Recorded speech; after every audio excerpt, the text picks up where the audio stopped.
Special Operations, Covert Ops, Espionage, The Team House, with your hosts, Jack Murphy and David Park.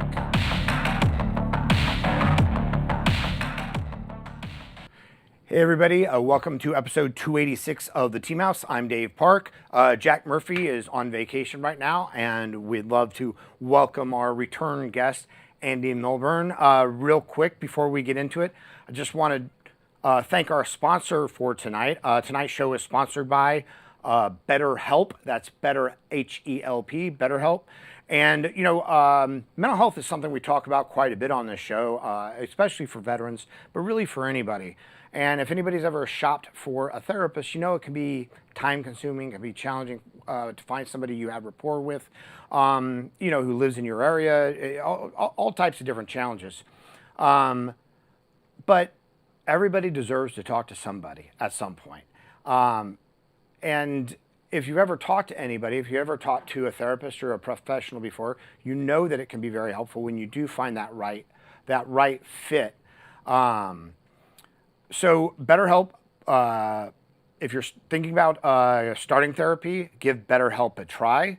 It's entirely online. It's designed to be convenient, flexible, and suited to your schedule.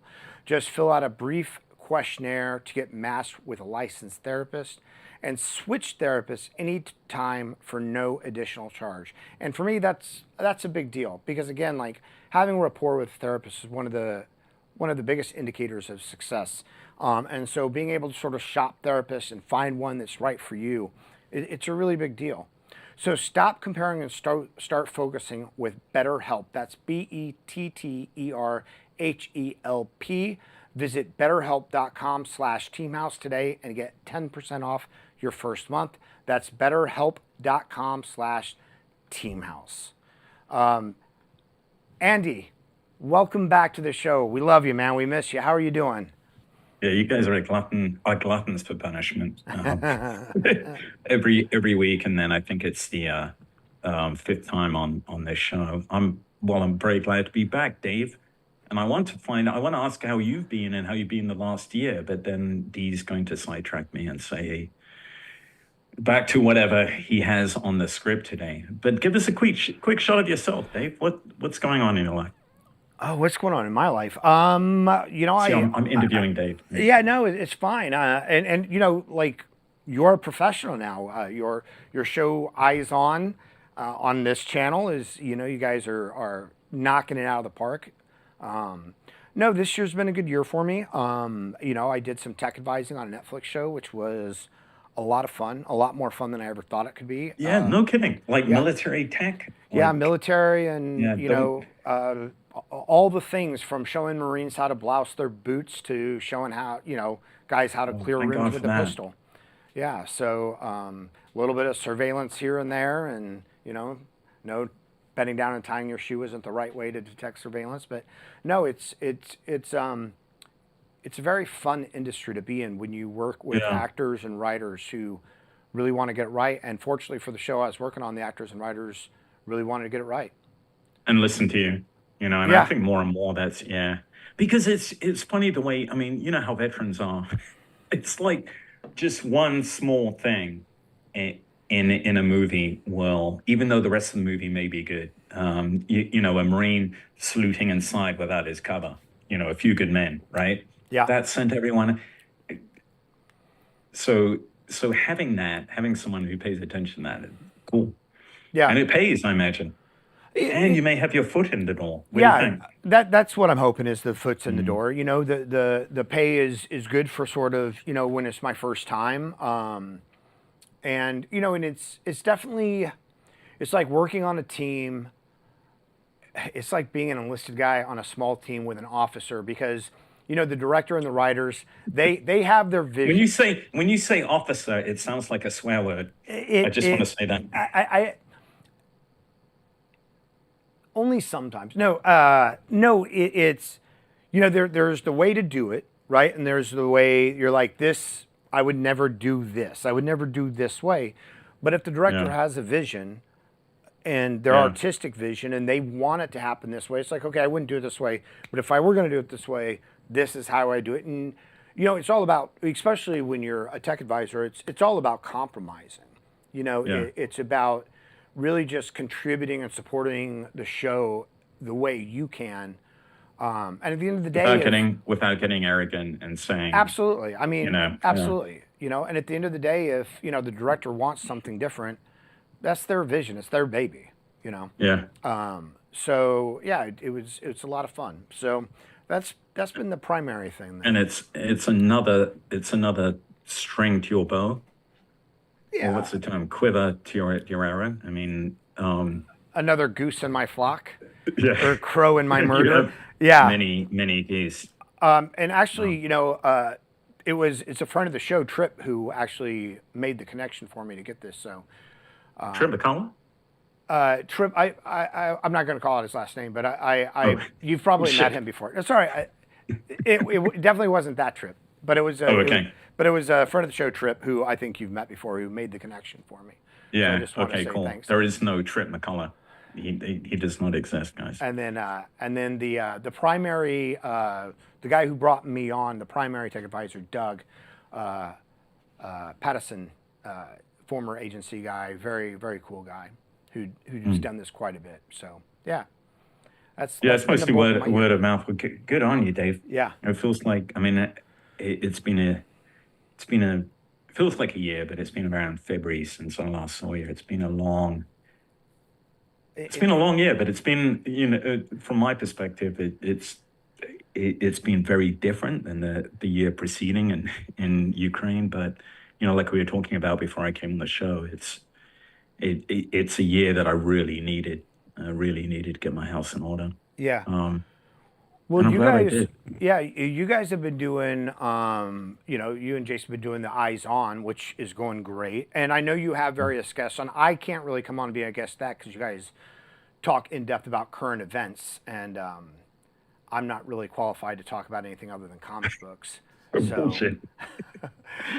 Actually, you get there are by name requests for Dave because there are. You know how it is. Whatever side we argue, there's going to be people who oppose. So it seems as though you are the universal devil's advocate. So whatever side Jason and I seem to be veering towards, specifically on Israel, whatever, we try not to take sides. But the comments are always, why we need to bring Dave on to give another opinion. So it's like, I've been dying to do that. But well, I can come on and play like contrarian. I'll have no idea if I'm accurate or not. But I have no problem forming an opinion and sticking by it, regardless of any facts. As long as you say that beforehand, like preface it, you're okay. Yeah. You can do whatever you want. Yeah. Yeah. Yeah. So the one of the biggest things that kind of got me moving again after the Mozart group was sadly the incident on 7 October. And of course the whole horde of events that have occurred since then. So I got a commission to write a book about it, and initially it was going to be about 7 October, right? But then when I started, going back and forth with the publisher, I said, if I'm going to write about 7 October, I've got to really, write about why it happened and what led to it. And in fact, you got to go back to the late 70s, really, for that, both within the IDF and within Israel. But I mean, certainly if you're going to focus on IDF failures on 7 October, leading up to 7 October, not just IDF, but intelligence failures, you have to go back to the late 70s, and then of course, when you're talking about Israel, Gaza, you've got to bring in Hezbollah, in Iran, and then, what the United States is doing.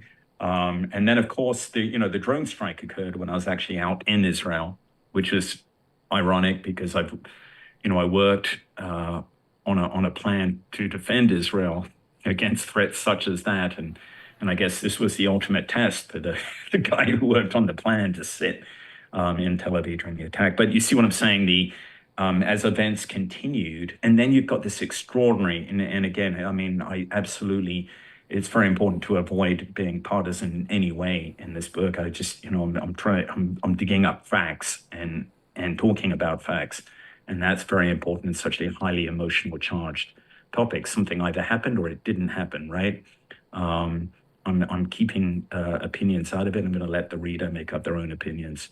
And of course, in the end, of course, people will say, well, you chose to mention those facts and not those. I mean, there's no chance that I'm going to emerge from this with a reputation of strict objectivity, but I'm doing my best. Sure. And mixed feelings. It's a colossal topic.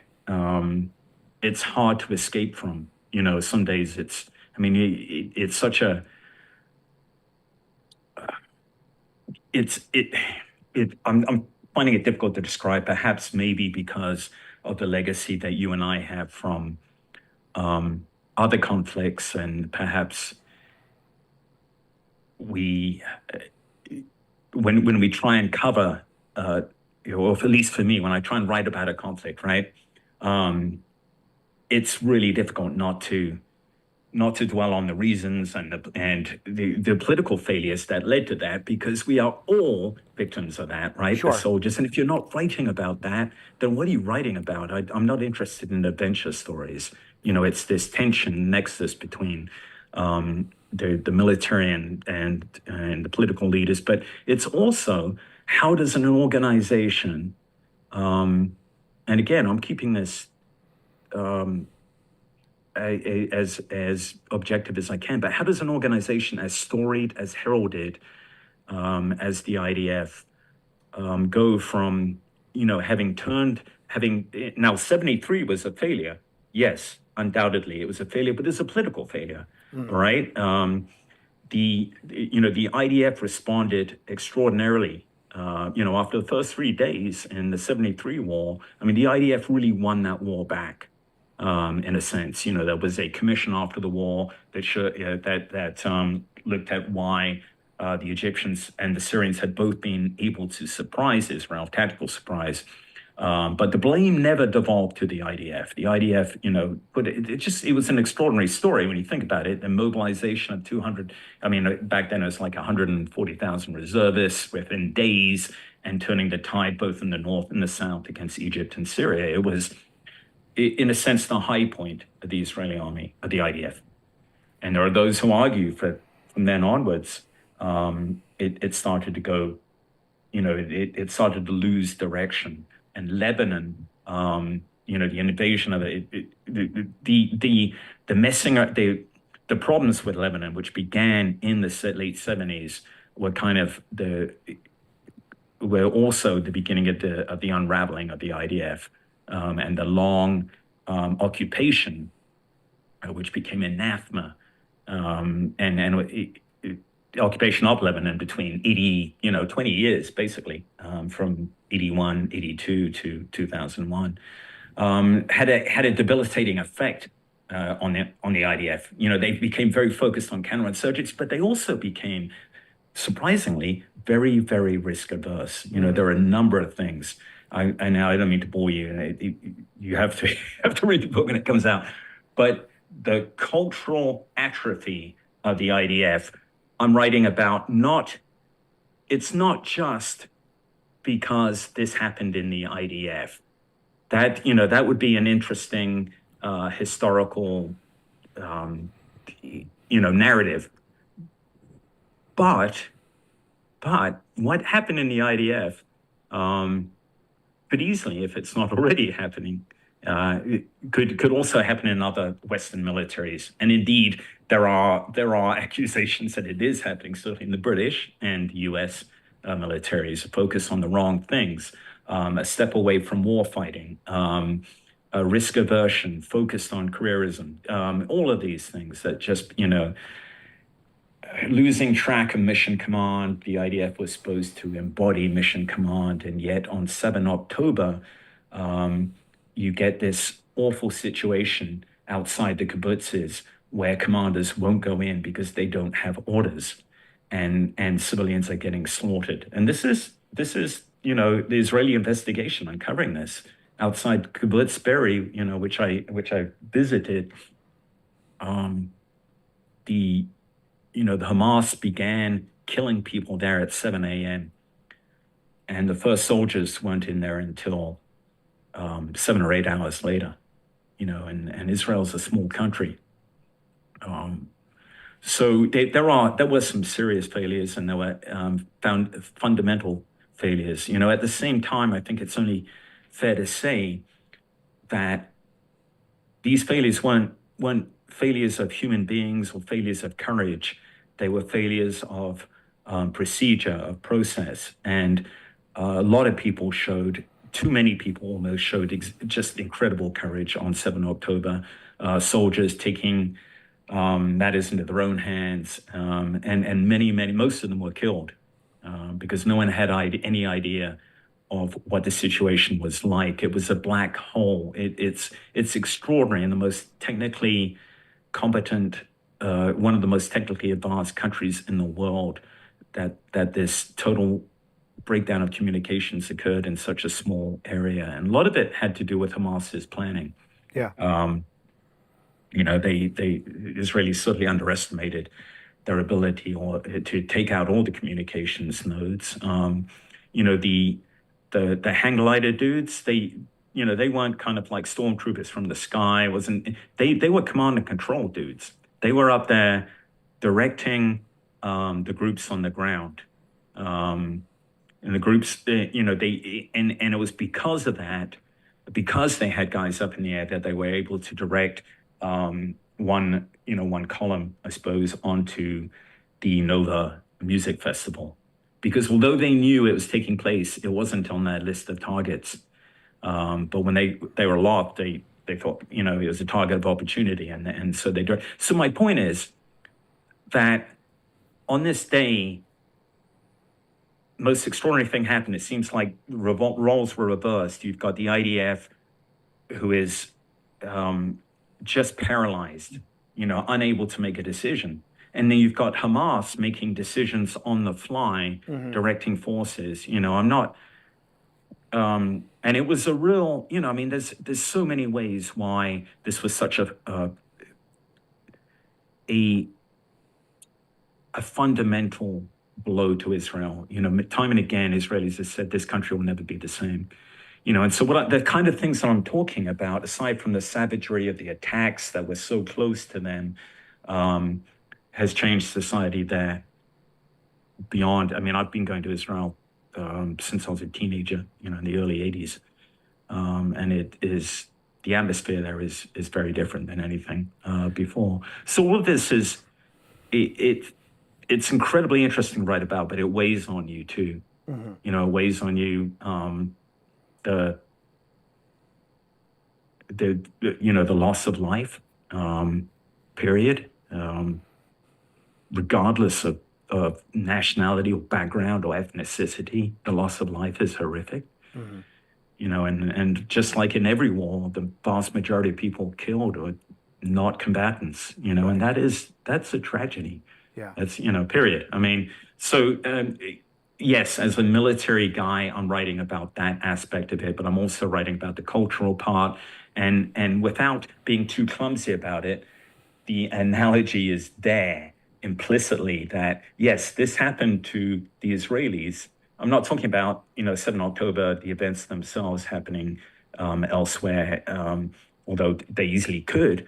But I'm talking about kind of the slow atrophy of culture within Western militaries. And no, I'm not, some kind of like weird extreme right-wing freak who's talking about, the collapse of Western civilization. But I am saying that it is something that is a little bit concerning. You've been tracking, Dave, you guys have been tracking the discussions within the military of the last decade, right? Since you got out.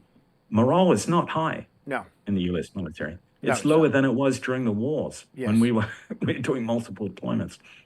Yeah. So, it's interesting because I feel as though, you specifically, and on this show, we try to present, I don't want to say fair and balanced, but we try to deal with the realities of a situation. And that was used against you by, dirtbags like Max Blumenthal and whatnot when we talked about Ukraine, because at no point did you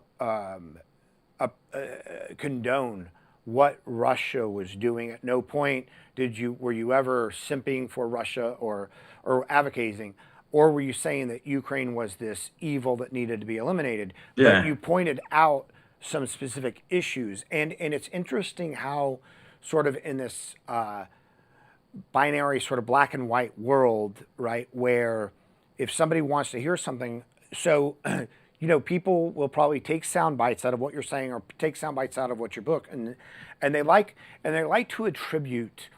It's like 9/11, right? It was 9/11 was a massive intelligence failure on the part of the United States. We knew who these people were. We had clocked them. Our intelligence apparatus, our law enforcement apparatus, and yet we had failed to stop what they were doing, and also one could say from the same type of oversight, that something so audacious, right? Something so audacious couldn't possibly happen. That's right. And so people want to take the idea that an intelligence, law enforcement, or military system can break down. And it can break down at one level. It can break down at a mid-level officer who refuses to believe reports given to him because they seem fantastical. And he doesn't want to be the idiot passing up ridiculous reports.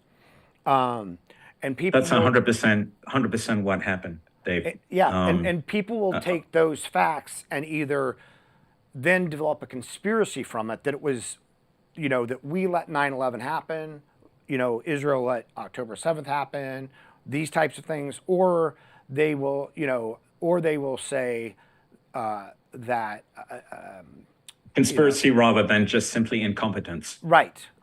It's like, remember after 9/11, there was this conspiracy theory that it was, the U.S. had actually stage managed it and was doing all these other things, et cetera, et cetera. Oh, yeah.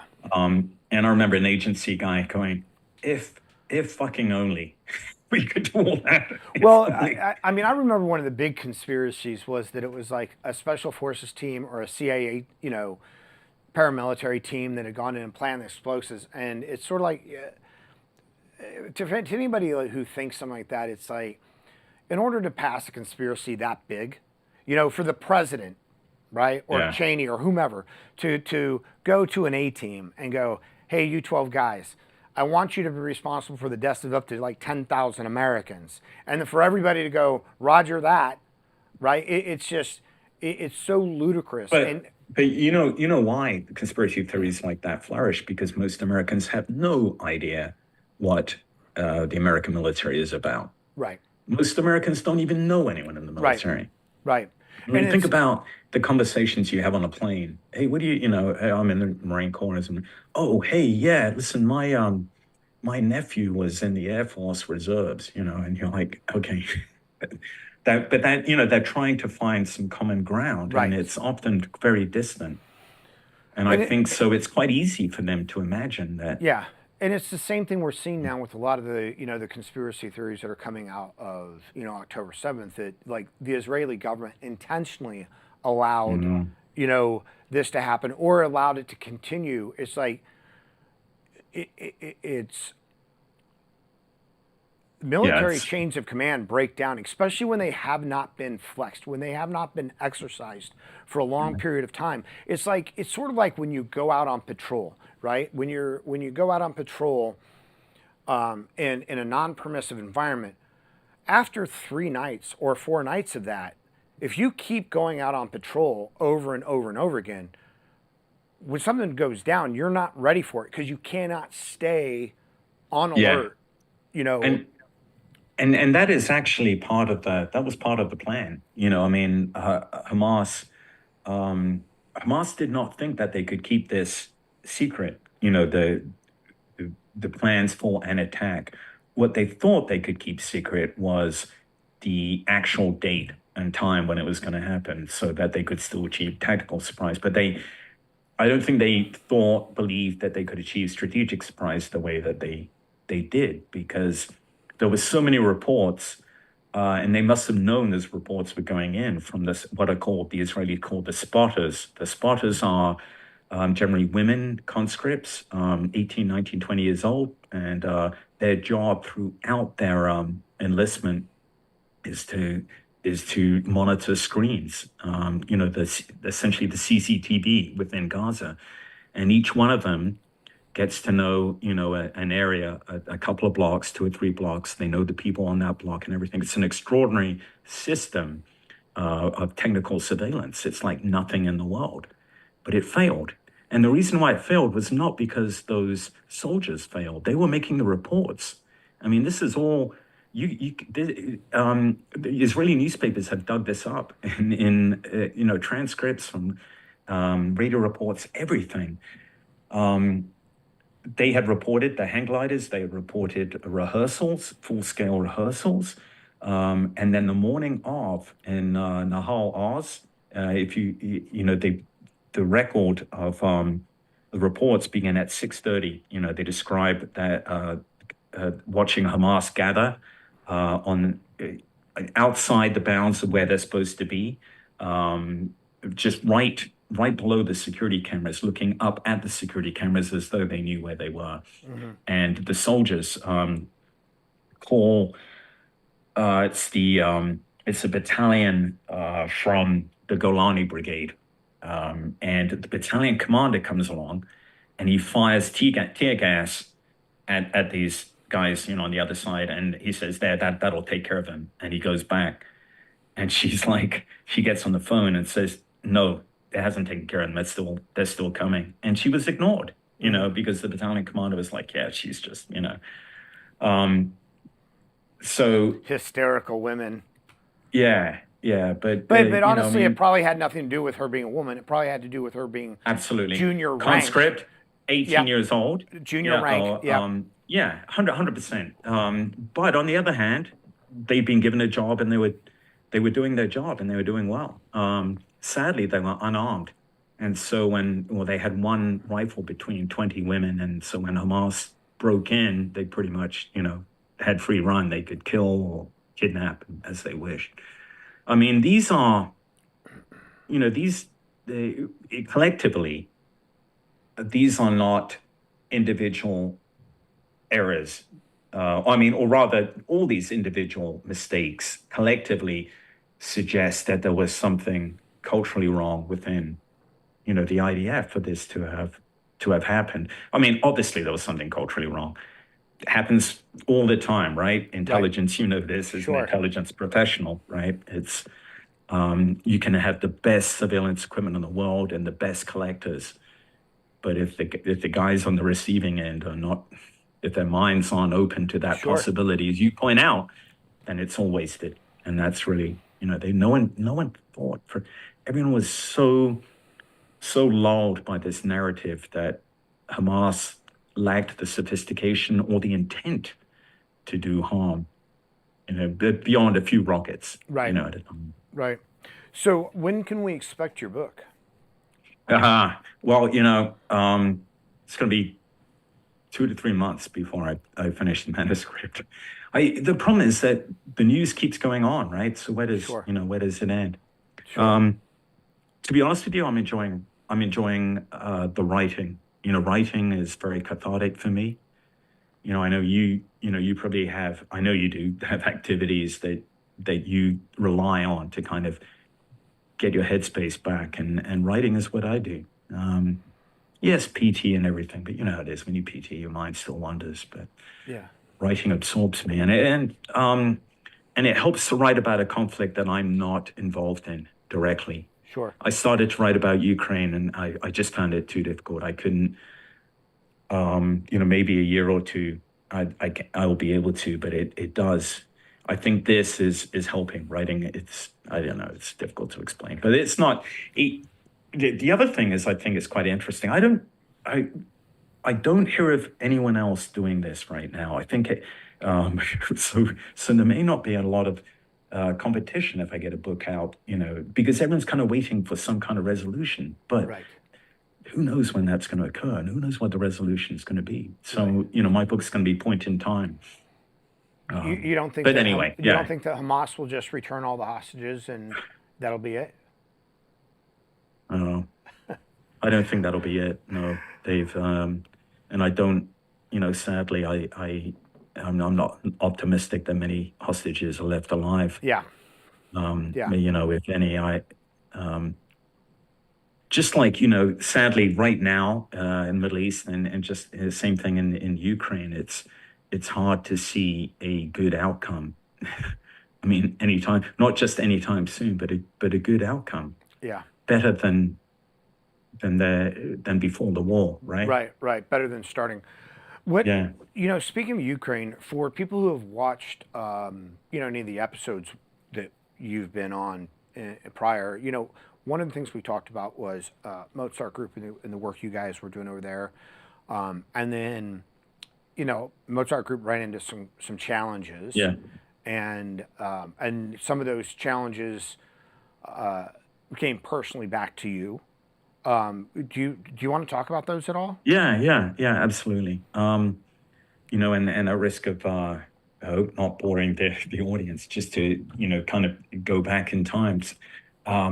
So was it almost 3 years ago? Early 2022. What am I talking about? 2 years ago.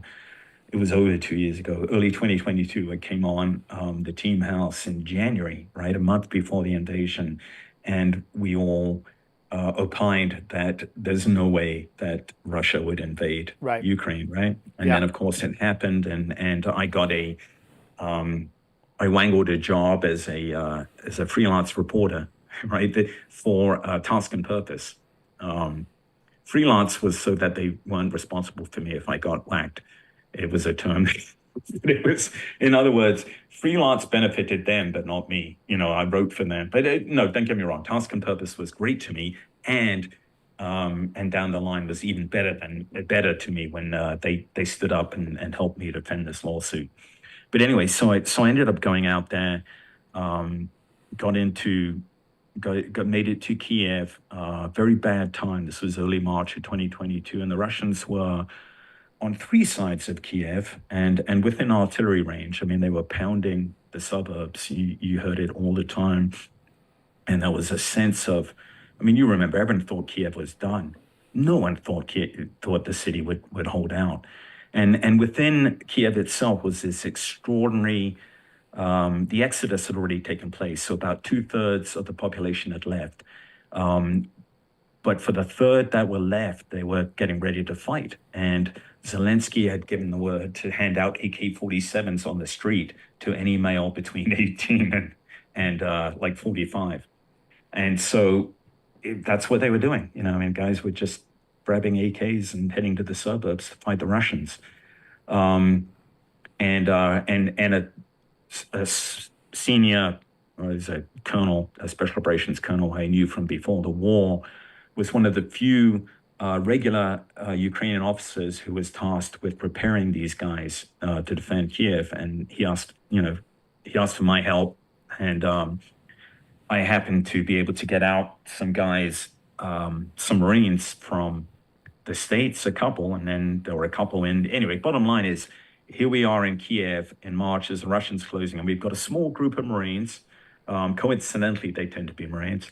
One of them was a Kiev resident, a Andy Bain, and he became kind of the guy that we depended on quite a bit as we set up the Mozart Group. The Mozart Group, by the way, just evolved as we started to train these people. And this is what it was like. It's insane. When I describe this, people think I'm exaggerating. We would have 5 days to train a cohort of guys, and girls. And they were IT workers, students, lawyers, anything but soldiers. And none of them had even handled a weapon. 5 days to get them ready, no shit, to go and fight the Russians. And so what do you teach them in 5 days? The basic weapons handling, that was key. We had to take them to shoot. And that was becoming hazardous because every time we started shooting, the Russians had spotters everywhere. And so every time we started shooting on the range, artillery rounds would start coming in very, very quickly. So it was literally a two-way, two-way range. A lot of unusual training restrictions. But the one thing that kept us going was just the indomitable spirit of these people who were volunteering to fight for their city.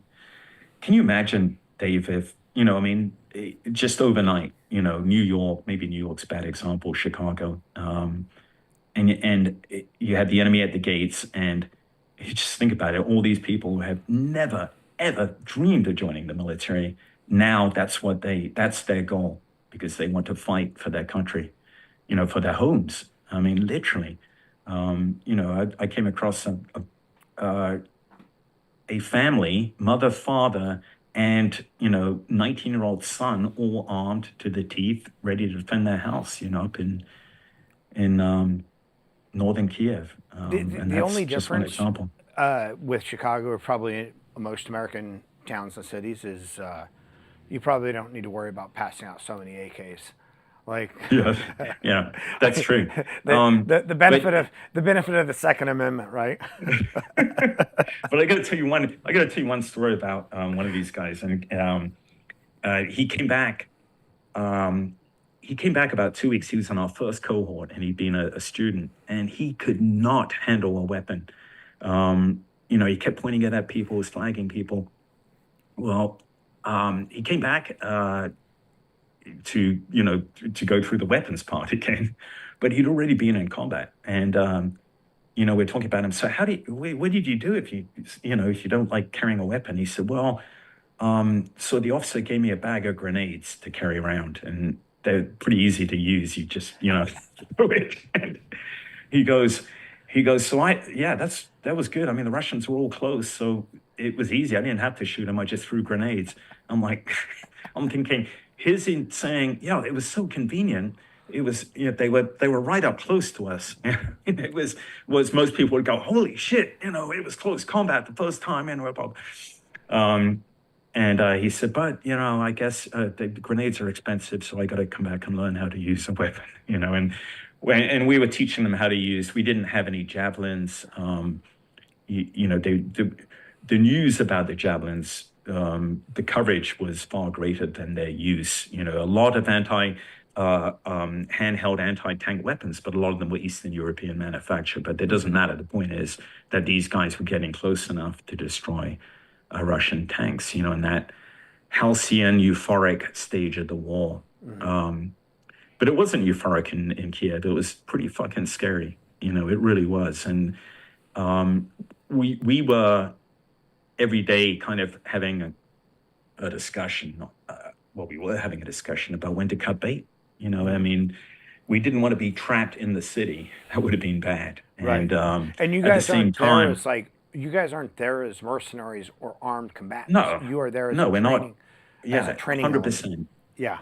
We are just training at this point. And but it became difficult to leave psychologically. Mm-hmm. I don't, it came so that it was never a question of us leaving. And I think we just got too caught up in it. You can't just walk out on something like that, And then when the Russians were pushed back, I was with one of the first units to clear through Bucha. So when they found the bodies, it's not like I found the bodies, but they were there still, just lying out there. When we got up there, it was pretty horrific, and it was first kind of glimpse. For me, sadly, we've seen lots of bodies before. The massacre. It was shocking, but the effect on the Ukrainian soldiers was fundamental. It was really, you could tell it changed them. And the war from the start. It seems absurd to talk about any war as being vicious, but yes, this was a particularly vicious one, and you have to look at some of the history there to understand how and why.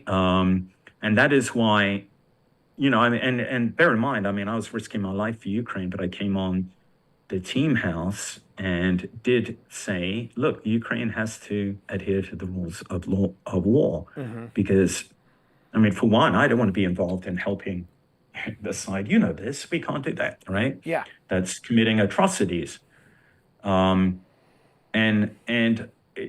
I said, which I didn't think was controversial. Well, of course, the Ukrainians, I mean, they happen in every war. Of course they're committing and I quoted, I quoted a couple. I mean, they're putting prisoners on TV. You may think it's harmless, but it's a violation of the Geneva Convention. And the point is, you have to be squeaky clean you don't have to be squeaky clean, but you got to be better than your adversary, right? And if you're going to highlight what your enemy is doing, you've got to make sure that you adhere to the rules. And okay, look, that was number one. When you're taking somebody off the street and training them up in a matter of 3 to 5 weeks, Days. days, right? Days. Sorry. Law of land warfare. Yeah, everybody may know. Hey, don't pull the fingernails out of your detainees or your POWs, but they may not know that. Hey, you can't put them on TikTok. Yeah, and what I said. I mean, you remember this, yes. Dave. What I said was uncontroversial. Yes, I did say, of course, there are reports of atrocities. That was number one. Number two is I became very frustrated with the level of corruption and bad leadership, not across the board, but in certain units, certain commands, and the guys who were suffering were the soldiers on the front. I mean, think about it. Some criminal things were happening, right, as far as, where ammunition was going or cold weather clothes. And this was affecting the guys that we were working with day in, day out. Of course, I was angry about it. And I spoke about it. And of course, I spoke about it after drinking whiskey with you guys, as tended to happen. The chorus, the peanut chorus, you right. mentioned, what was his name? Max Blumenthal, right? Number one. So here's the weird thing. So Blumenthal is, he's left wing, et cetera, et cetera. But the weird thing is, he supports Russia. I mean, it's kind of the far left and the far right converge here in their support of Putin. Yes. And so, and Blumenthal, I have heard has connections with, has worked there. I don't know. It doesn't matter. I don't really care about Blumenthal. In fact, he did me a favor. Because I don't think it wasn't him who started the attacks. It was a guy named Peter Maas, M-A-A-S. Now, Peter Maas is the editor of The Intercept, right? And has a long history in kind of yellow journalism. Sure. And very, very anti-U.S. military, wrote a scathing... I'm pretty sure The Intercept published at least one article by John Walker Lind. He did. Yeah. Who I know is a personal hero of yours. Okay, sure. Peter Maas. D cut, we're out. So Peter Maas is, he's one of these guys, trendy left, but doesn't always write honestly about the military. It's always very, looking for an angle to attack us. Sure. And so sure enough, when one of the first Americans gets killed out there, he wasn't with the Mozart group. He was a volunteer, and he is missing, and which is usual there. The number of missing people. It's such a maelstrom, and the effect, the way that both sides are using artillery, but particularly the Russians, means that you have a lot of people who are just blown into smithereens and never found. So that could have happened to him. We didn't know. There were rumors he'd been captured by the Russians. It turns out that he had been, and we think, well, he's dead, but he was probably killed after being captured by the Russians, fell into their hands, wounded. But in any case, he was missing, and his a friend had called me who was friends with his parents to say, hey, Andy, can you find out anything about what had happened? So we were trying to find out, we were with the Legion. We did a lot of, we knew those guys, we worked with them for an amount. So we were talking to the people who'd been with him, but they'd gone out, they had a plan to hit a T-72. They were rumbled before they could take a shot, and they got split up. And the others made it back, but this guy didn't. Anyway, Peter Mars called me and said, hey, Andy, can you just verify that, this guy got an other than honorable discharge from the Marine Corps? And can you tell me what that could be for, drugs or something like this? So he was digging up dirt on this guy before we could even find his body, before we could, even have a chance to tell his parents. And, I basically told Mars to fuck off. And then this is where I think what really triggered him. I sent out a tweet going, hey, Mars, hey, we're still looking for this guy. By the way, Peter Mars just, came up with this shit. So if you see him publish this, fucking just ignore it. It was a tweet basically like this: ignore this stupid shit. Everything that we're hearing, this guy died in, in brave circumstances. We can forget why he left the Marine Corps shortly until we find his body. But Mars was evidently not happy about that, because that tweet surprisingly picked up like 50,000 views. So evidently a lot of people knew about The Intercept and Peter Mars, and we're not happy. But next thing I know, so a number of things started happening, and you probably remember. One was the Wagner group, Prigozhin, got involved and started personally threatening me, threatening us, we were told that they did have teams out there. They were killing people behind the lines, whether they were targeting us or not, I don't know, but they were definitely targeting us with missiles, to the extent that no less than 4 hotels, either we were staying in or had just left, were hit by missiles on the same day.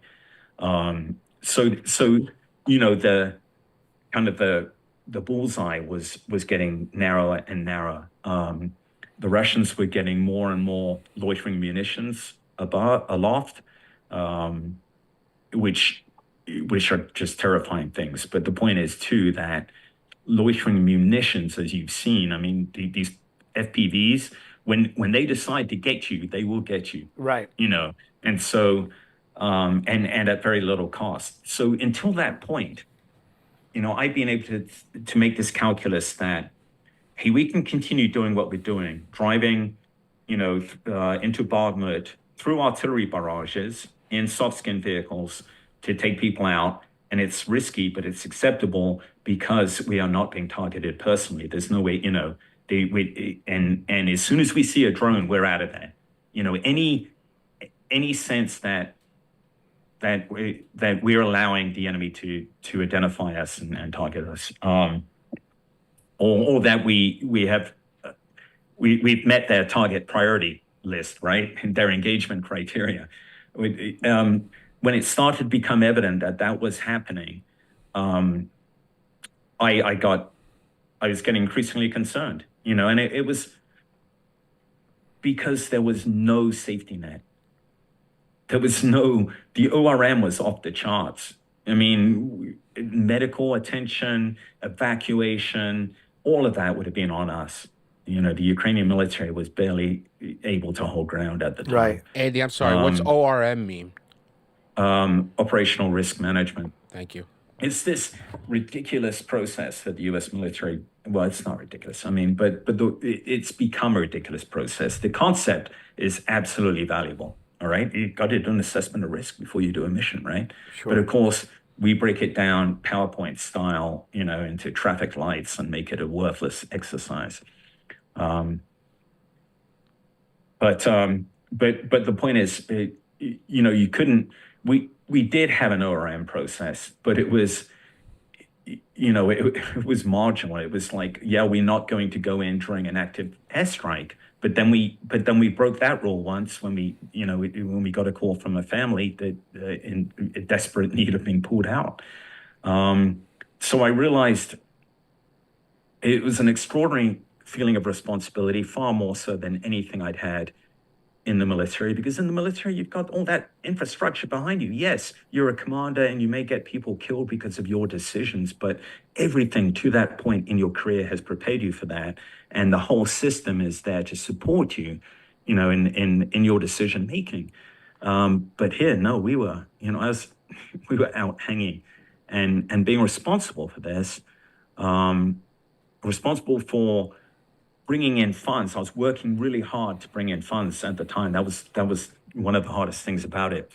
And I started to think, shit, I am working my ass off to get money in so that we can risk our lives in a country that is not ours. These thoughts were starting to swirl around in my mind at the time. And meantime, we get 2 vehicles are destroyed by artillery. I mean, mines, artillery. We get one of our guys fragged lightly, but enough, and in the arm, and so all the things.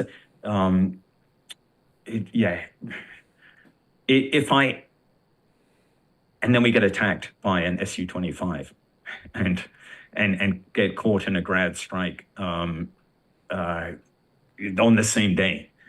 And my hands are shaking so much by then, I can't open my hotel room in the evenings.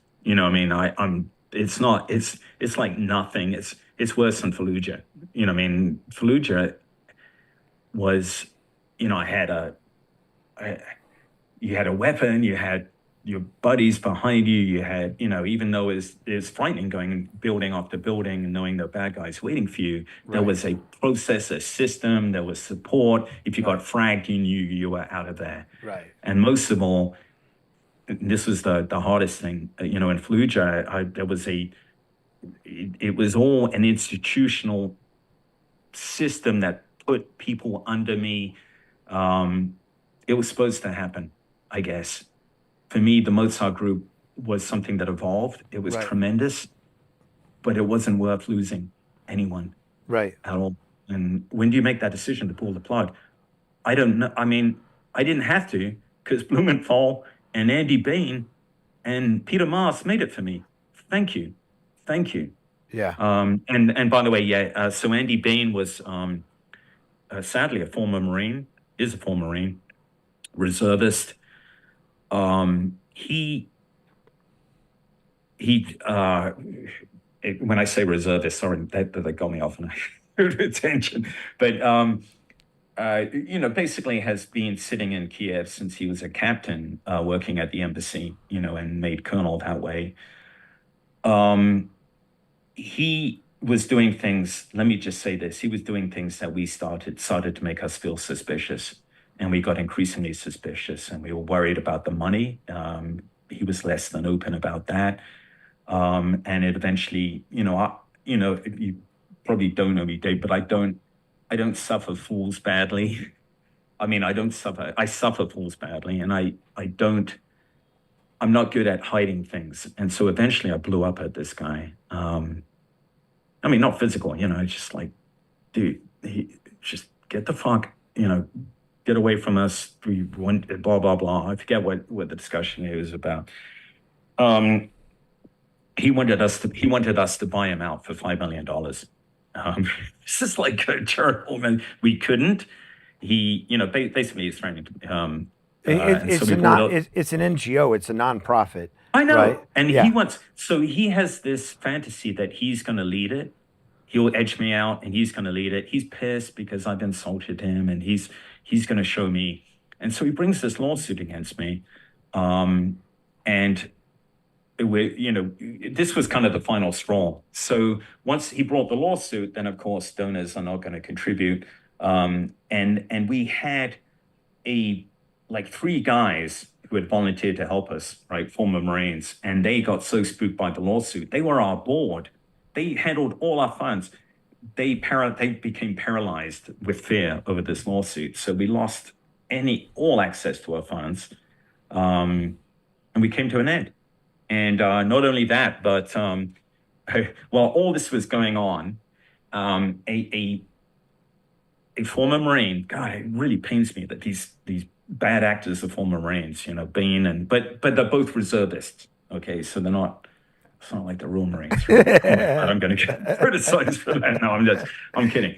But anyway, so after the invasion of Ukraine, enter this other Marine. He's working for an NGO, or he's a volunteer, but basically he just wants to get in on the action. He's how it is. They've all the fucking questers come in to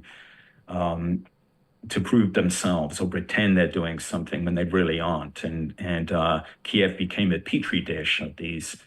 Not so much Kiev as Lviv, because Lviv was really safe. So it became a petri dish of these, all these guys who do everything to look hard but be hard. I mean, they're not.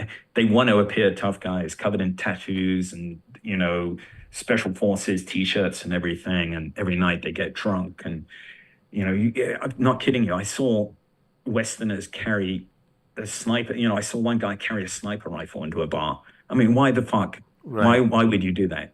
Drop holsters, the whole works. I mean, but they don't go near combat. They're handing out Lviv. So one of these dudes is partying while we're up in Kiev. They're all drinking, and a girl alleges that he rapes her. All right, and she does. She goes to the police, both in Ukraine and Poland. She's held by a journalist, and he's beaten her. I mean, she's young. She's quite a young girl.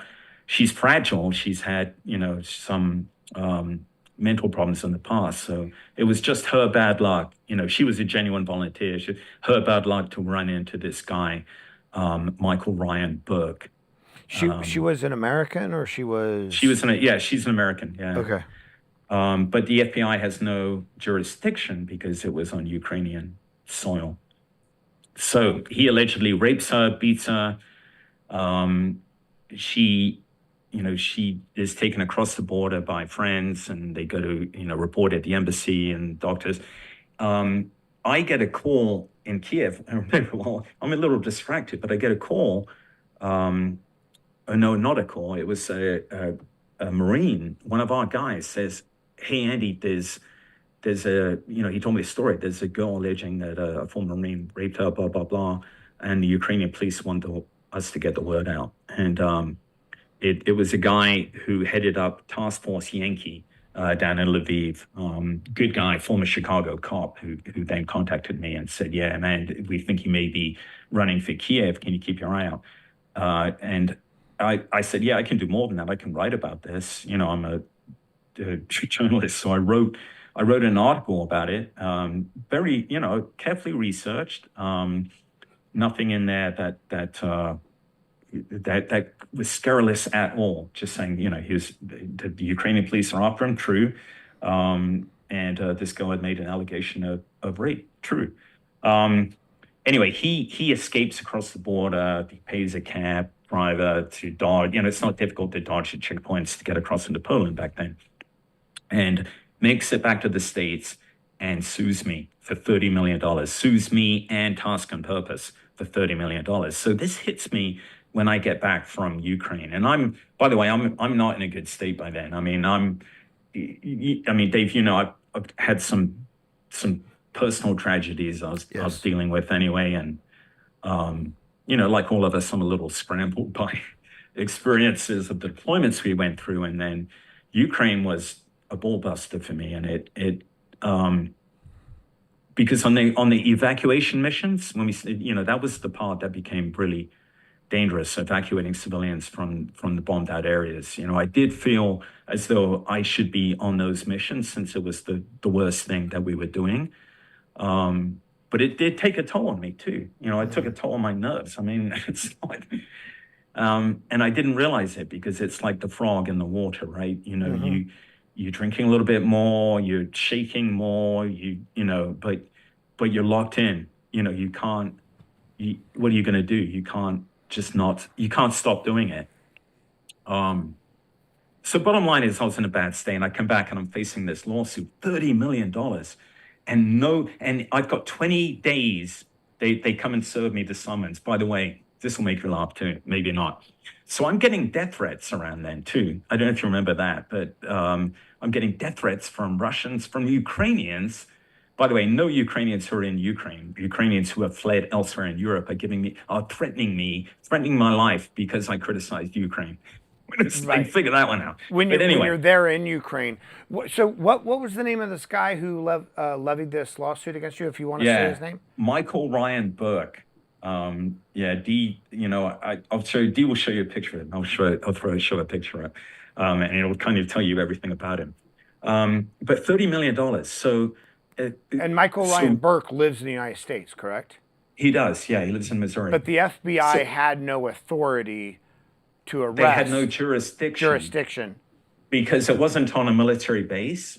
See, I didn't realize this, but unless there's some kind of, I suppose, there's an agreement, like a SOFA agreement, or it occurs on a area where the FBI has jurisdiction, like the U.S. Embassy, or a U.S. base, or a ship, or an aircraft. But because it was in Libya, they had no jurisdiction. So he knew that. So Michael Ryan Burke sued you for $30 million. You and Task $30 million for writing an article about an alleged rape.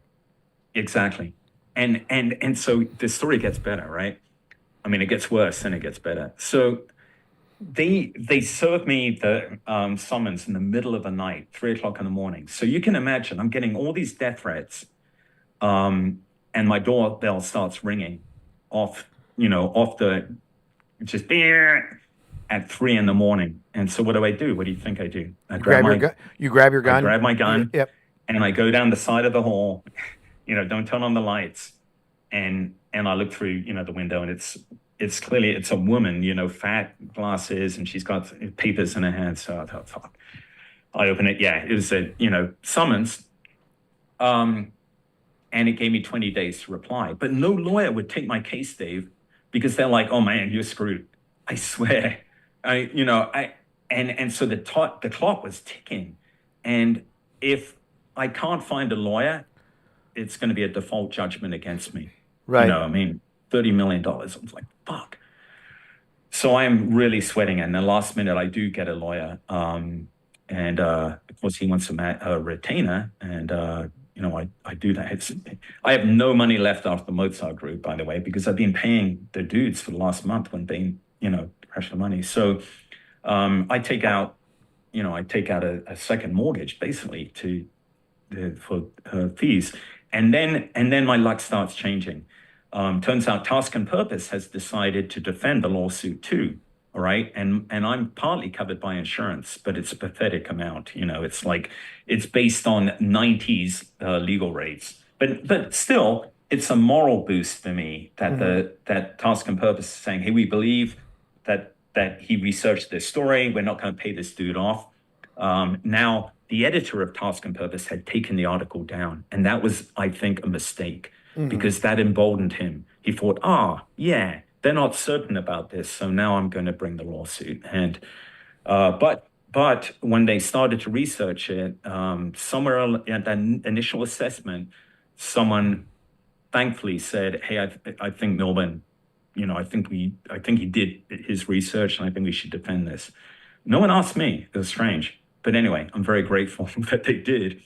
And they fought the lawsuit. And you know what? Thank God, because they had enough money to go back to Poland, Ukraine, uncover all these records, photographs of her bruised, doctors' descriptions of what, had happened. The embassy, the fact that she reported at the embassy had contacted him and said, hey, the FBI liaison here needs to see you. He had ignored that and headed back to the States. So, he had been a bad actor at every turn. And if he wasn't guilty of rape, he sure as hell acted as though he was guilty of rape. And someone beat that girl up and put her in hospital, and So all this started happening. I started feeling, thank God, but it's still, and it took a year, but it was dismissed. It took a year because the ambulance chasing lawyer had a stroke uh, and collapsed and can now only blink his eyes. So they brought in another ambulance chaser. But all that caused delay, and delay is expensive for me, and delay is not good for your nerves when you're facing $30 million. Right. That would have finished me. Of Right. course, I'd have declared bankruptcy. My kids, a college fund, the house, everything gone, everything. I was facing ruin, and then at the same time, there was kind of a backlash of, you remember that the team house. It had the fact that I was appeared drunk, but I think it's fair to say I wasn't drunk. I was absolutely jet lagged. I'd been at 36 hours without sleep. Do you remember that? I turned up, you guys. And in fact, that discussion was, if you go back, we weren't downing the whiskeys at that point. No. I was exhausted and I was angry. Yeah. But unfortunately, it was given the moniker of, drunken mercenary, it tells the truth about Ukraine, and as though it was Right. offensive. Right. And it was very selective sound bites. Like, yes, you are telling one truth, but again, it's not a binary world that Ukraine is doing. Everybody, all the soldiers in Ukraine are doing all these things, and Russia and Russians are just being saints. It's like you have two very contentious forces going against each other. It's very personal. People are fighting for their homes. And do people sometimes step out of line and need to be like put in check?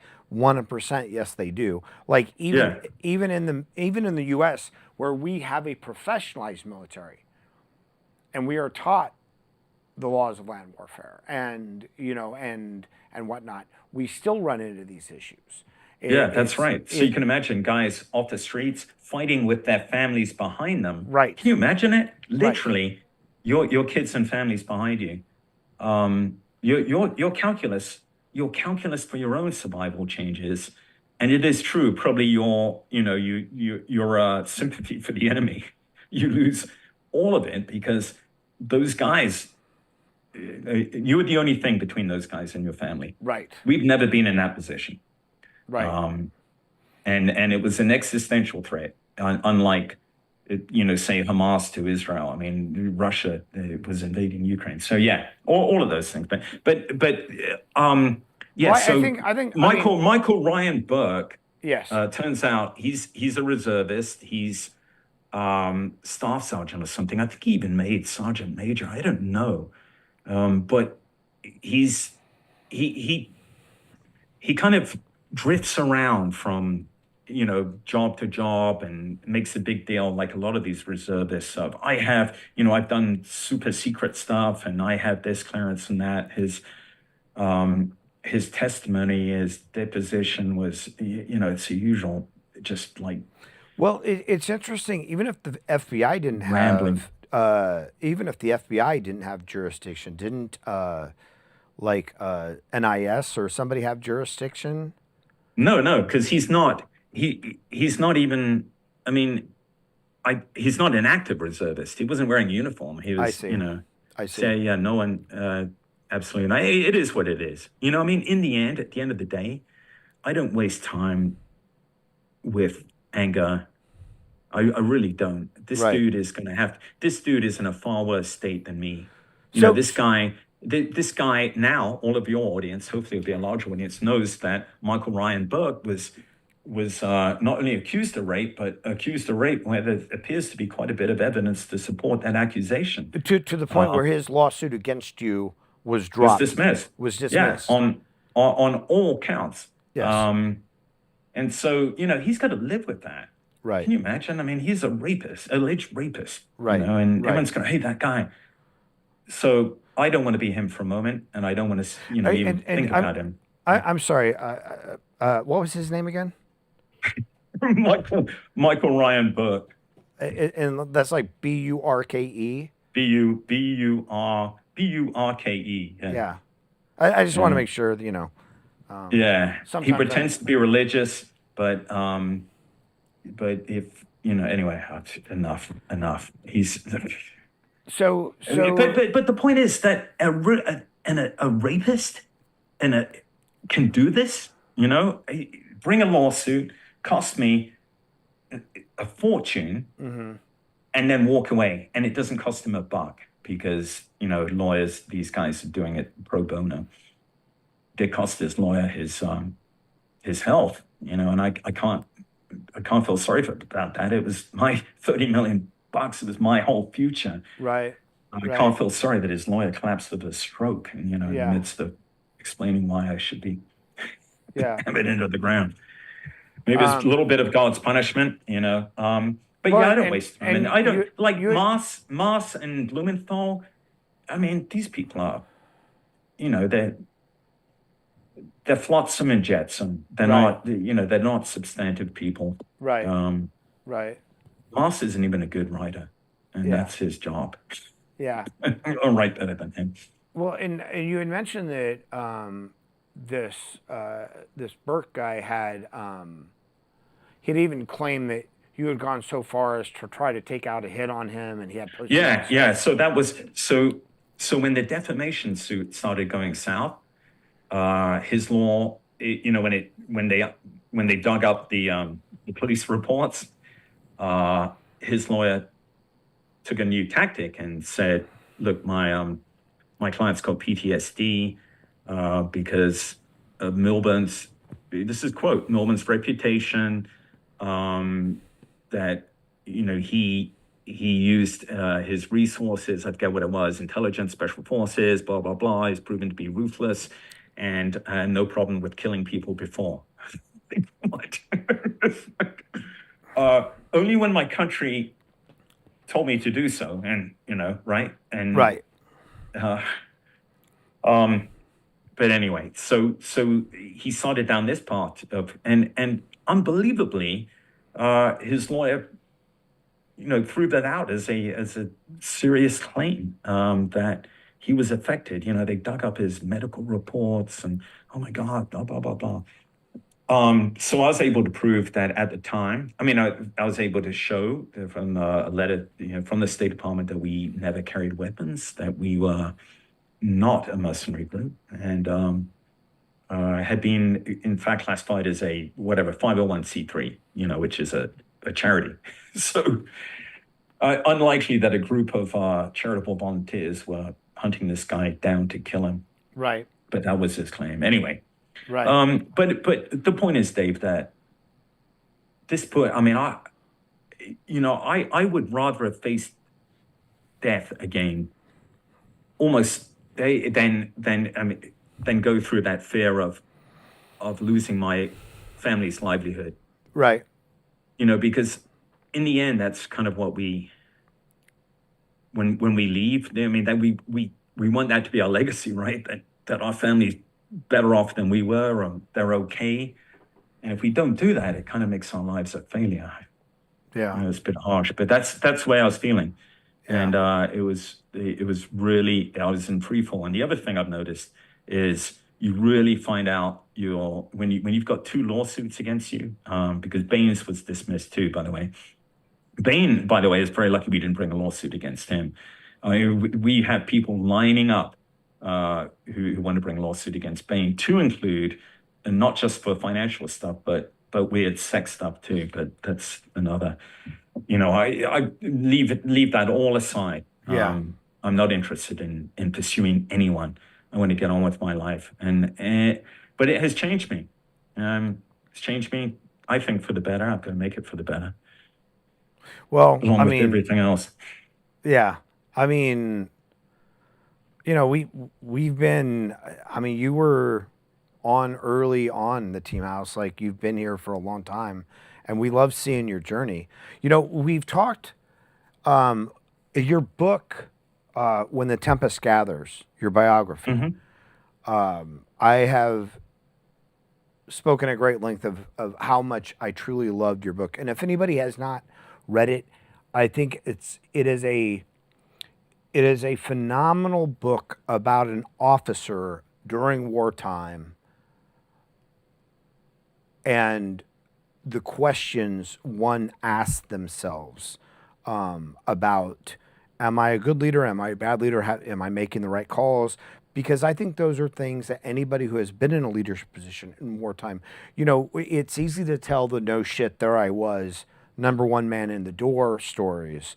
Because when it's just you, if you're alive to talk about it, then you made the right decision that day, right? When you're an officer or a senior enlisted and you are making those calls for other people, that you are deciding whether or not somebody goes home. And again, you can go from zero to hero or hero to zero in one decision. And sometimes those decisions seem obvious to people when they Monday morning quarterback. And sometimes it's a decision you make on the fly, go left, go right, go straight, but you got to go somewhere. And there's no way to know what the right decision is. And your book really, along with your own biography in the book, the personal tragedies that you faced outside of the military, it is a very introspective, very in-depth, and very human look into the military and into leadership that it's very hard to find in modern war literature, I think. Yeah, that's really, I mean, it's tremendously kind of you to say that, Dave, and I appreciate it. I really, from the first time I came on this podcast, which was 5 years ago, by the way, and I remember you guys were very supportive of the book. It was, oh, by the way, it just won it's called the Eugene Sledge. It's the Marine Corps' the Marine Corps Heritage Association Award for Best Biography in the last 3 years, because they counted the paperback version, which just came out. I mean, because as a Marine, number one, there's kind of a mental obstacle before you even think about writing about your experiences, right? I mean, it's something about our ethos in the Marine Corps. It is very different. I'm not derogating other services. It's just, it really does, the belief that you subsume yourself to the whole, the Marine Corps, right? And so remember when marsoc, when there was first discussion about marsoc starting, or when Det 1, no, hold it wasn't, it was Det 1, because Rumsfeld was, so do you remember Rumsfeld? I apparently had a discussion with Commandant of the Marine Corps back then. I'm trying to remember who it was. Conway, I think. No, not Conway. No, it wasn't Conway. It was maybe Jones. Doesn't matter. But in that discussion, he was talking about.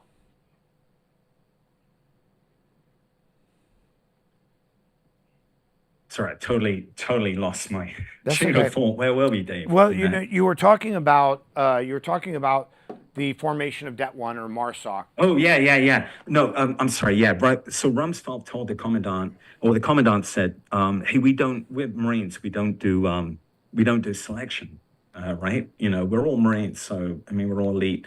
And Rumsfeld said, "No, you need to do selection." But my point is, that's kind of the feeling that we have is, hey, you're a Marine. That's all you need, right? You don't need to write a book.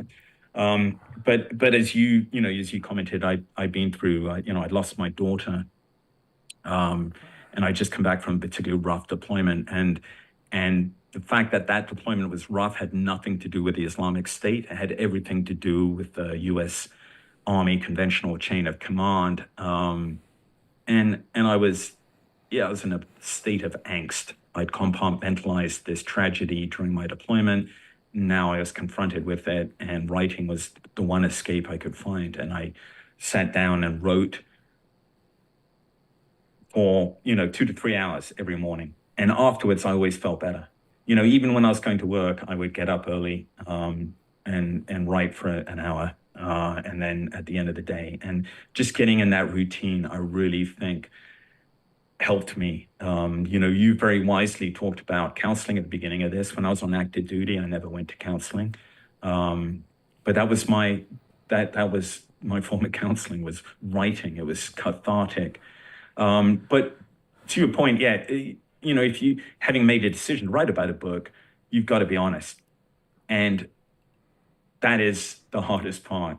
Right. And the first couple of drafts, I showed it to friends, and a good friend of mine, Worth Parker, said, "Hey, look, do you want this to be just kind of a, hey, really cool leadership, narrative and story, or do you want people to know what it's really like to lead in a shitty place like Karma, when your orders are not always very clear, then your brigade headquarters is like 80 miles away, and you're getting hit every day. And by the way, you're being told to turn over to the Iraqis in 6 months, and you're out of there.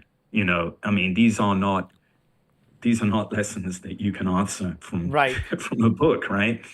And that is where you earn your commission in places like that.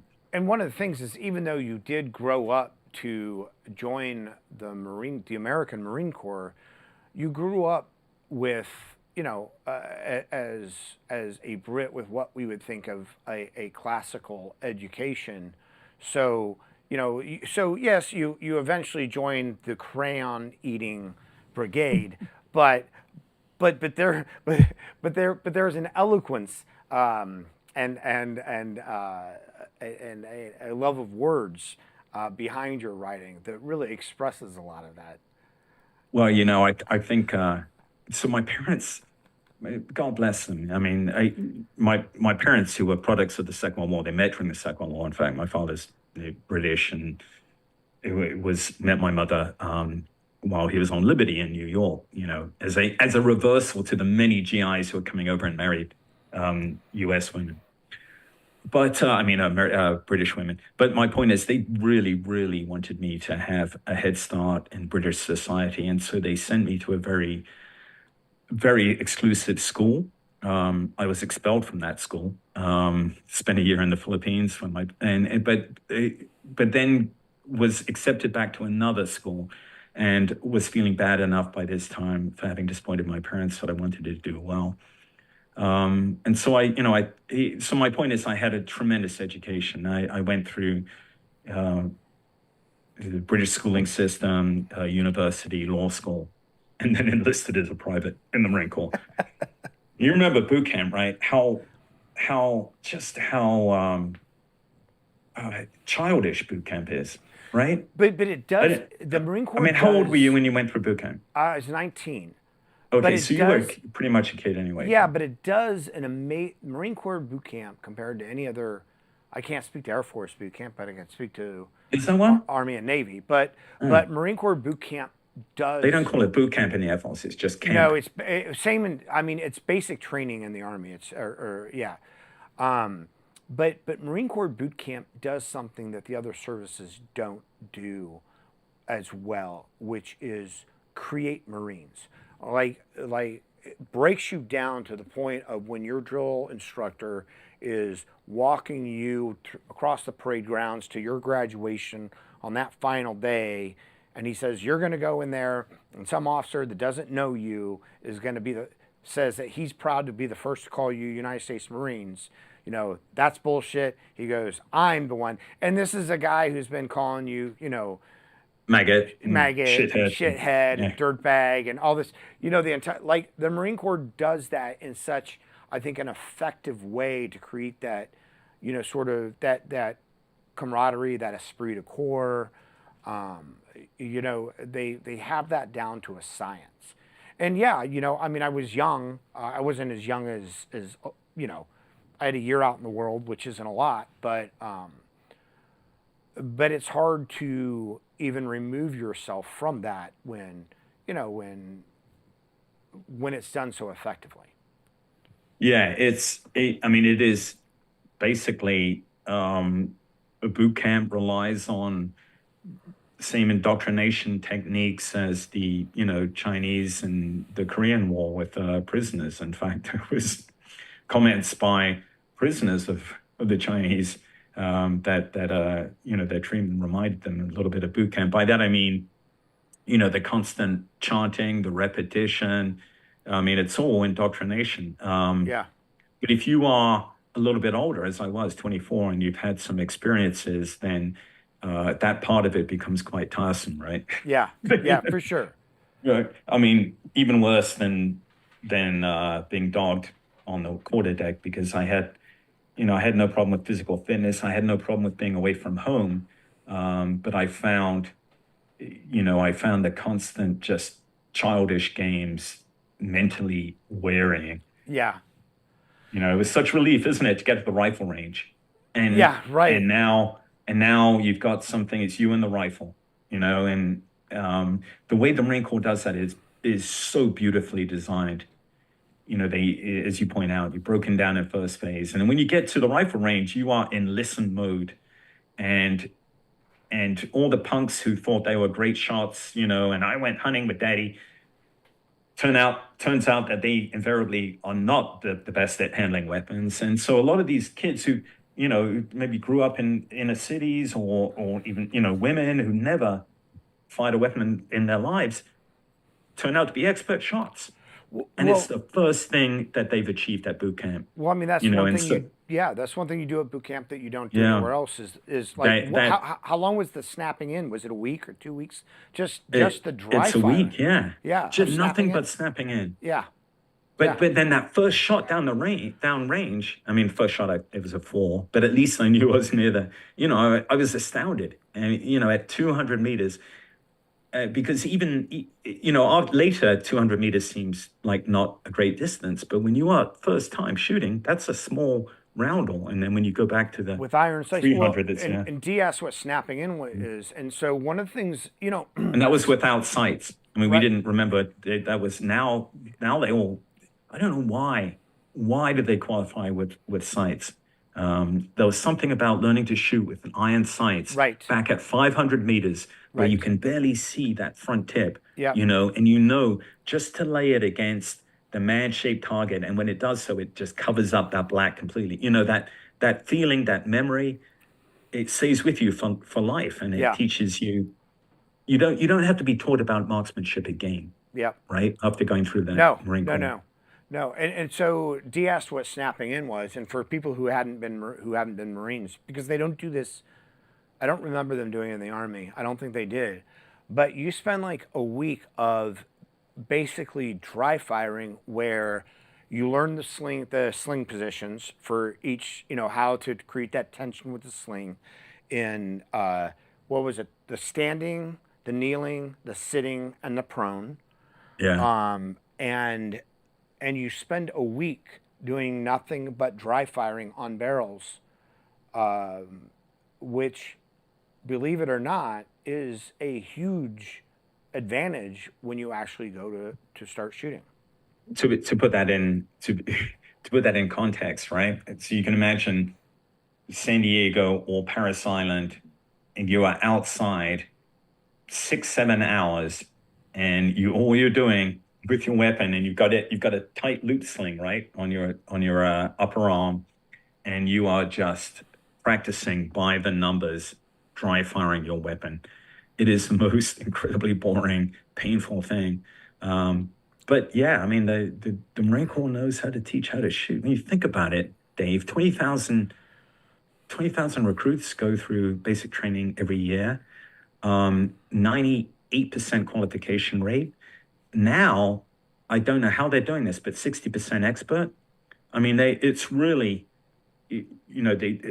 of course, they're shooting with scopes. That's why I think that kind of skews the statistics a little bit. Us purists want to go back to the basic, because you can always teach someone to shoot with a scope. Sure. But you can't go back and teach someone to shoot with iron sights. Yeah. Or rather, you have to, right? Yeah. Yeah. No, that's true. That learning sight alignment, sight picture, things like that are an important part of that process. But maybe they think that, you have a scope, you'll always have a scope, an ACOG or an EOTech or whatever it is you have. I don't know. But doesn't it bother you a little bit? It does, but I also try not to be like traditionalist, the grumpy old man. It's like, well, back in my day, I know. You know what I mean? You know what? Yeah, like the guy who gets all upset because the Sikhs are allowed to wear, turbans. While in Sort of uniform, thing. or it's like, Yeah. when I was a diver, it's like, it's like, well, if you didn't do a walk in a Mark V, with the big rig, then you don't know how to dive. It's like, well, nobody uses Mark V anymore. It's just it was a rite of passage. Yeah, but people have to keep dragging it up. Or the Sure, T10, sure. right? I mean, I do though think that, again, I think that learning how to shoot with iron sights first is an important fundamental and foundation. But again, I try not to get so caught up in well, they're not doing it right. I mean, it's the Marine Corps. Yeah, They know yeah. how to teach I shooting. listen. I think boot camp. I think the Marine Corps does basic training much better now than when I went through. I mean, you know, I get it. I mean, this was back in the 80s, and so I mean, you went through Paris Island, right? Dave? I know I went through Sandog, 89. Oh, okay, okay. Well, Yeah. I'm sorry, but back in the even back in the 80s, which isn't that long ago, Third Battalion Paris Island was off the charts as far as just breaking the SOP. Mm-hmm. It was standard, and I am not, I'm not exaggerating. I was beaten hard enough that I threw up, by a drill instructor who was on the Marine Corps boxing team, so he knew how to hit. Sadly, I had bear him no ill feeling. I still remember him. Sadly, he killed himself just a few years ago.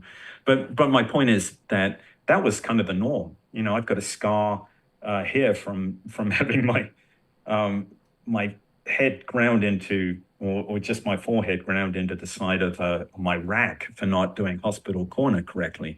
Yeah. Yeah. Do these things make us better? No, I doubt it. That's the thing. I think that a lot more attention is spent now on actually teaching people things. Right. Infantry skills and Right. things they need to know. Yeah. We've talked about your time in the Marine Corps and after a lot. One story that I think we touched upon one time but really didn't go into detail was Libya and your exfil from Libya.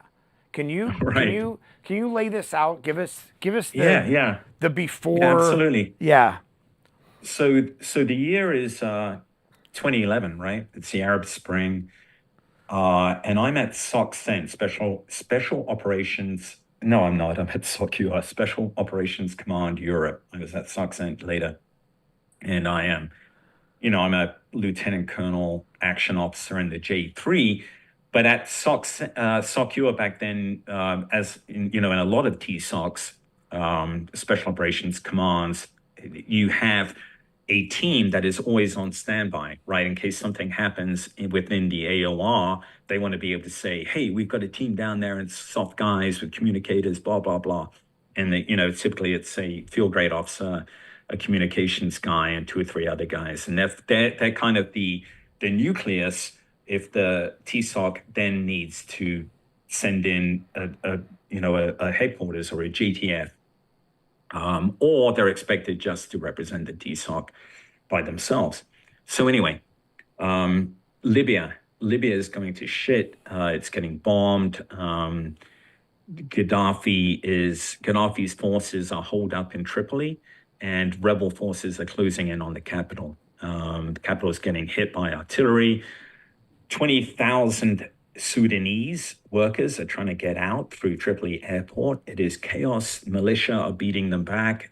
And the European Union mounts a NEO, basically European Union. And what's a NEO? No. Let me get that straight. Actually, it was the British really spearheaded it, and they commanded it with a headquarters from PJHQ. They send it out to Malta, and then European. It was kind of European Union nations that formed the nucleus around that. So it wasn't a new EU operation. It was a British operation with a kind of a loose affiliation of European nations supporting it. And can you tell us what a NEO is, Andy? Yeah, it's a non-combatant evacuation operation. So within Tripoli itself, there were tens of thousands of foreigners who needed to get out, and the city was, extremely dangerous. The U.S. Embassy had already left. They wasted no time. They got down to Malta and then realized that there were a lot of U.S. citizens left behind. I mean, like thousands, a lot of them Libyan Americans. And so a task force was set up in D.C., connecting these people who are still left in Tripoli with the State Department, who was saying, hey, sorry, but if you head to the airport, you'll be able to find your way out. Well, SOCUR, headed by General Repass at the time, is vying with SOCAF, right? Remember, Special Operations Command Africa had just started under a guy named General Haas. General Repass and General Haas, they're both Green Berets, but they hate each other. And so they don't coordinate. You've seen this, Dave, right? It's just kind of unprofessional behavior, right? Crisis, and you've got two headquarters that are competing instead of collaborating. And you want the other guy to drop the ball so that he looks like that's shit. Right. Yeah. So, Libya is in Africa, right? But Malta, where the operation is in Europe. So you can see there's a buying line, and Repass was, hey, this is our ball game.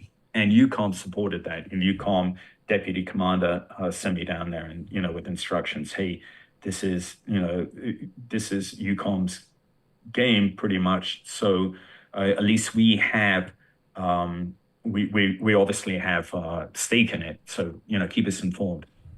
Well, I get there and the Brits turn to us right away because we're Americans, right? We must come with all the resources, but it's just me and a radio operator because the other dude missed his flight. But what we do have is we've got a long list of people that we want evacuated because we're in contact now with the State Department in DC, and they're like, hey, can you get these people out?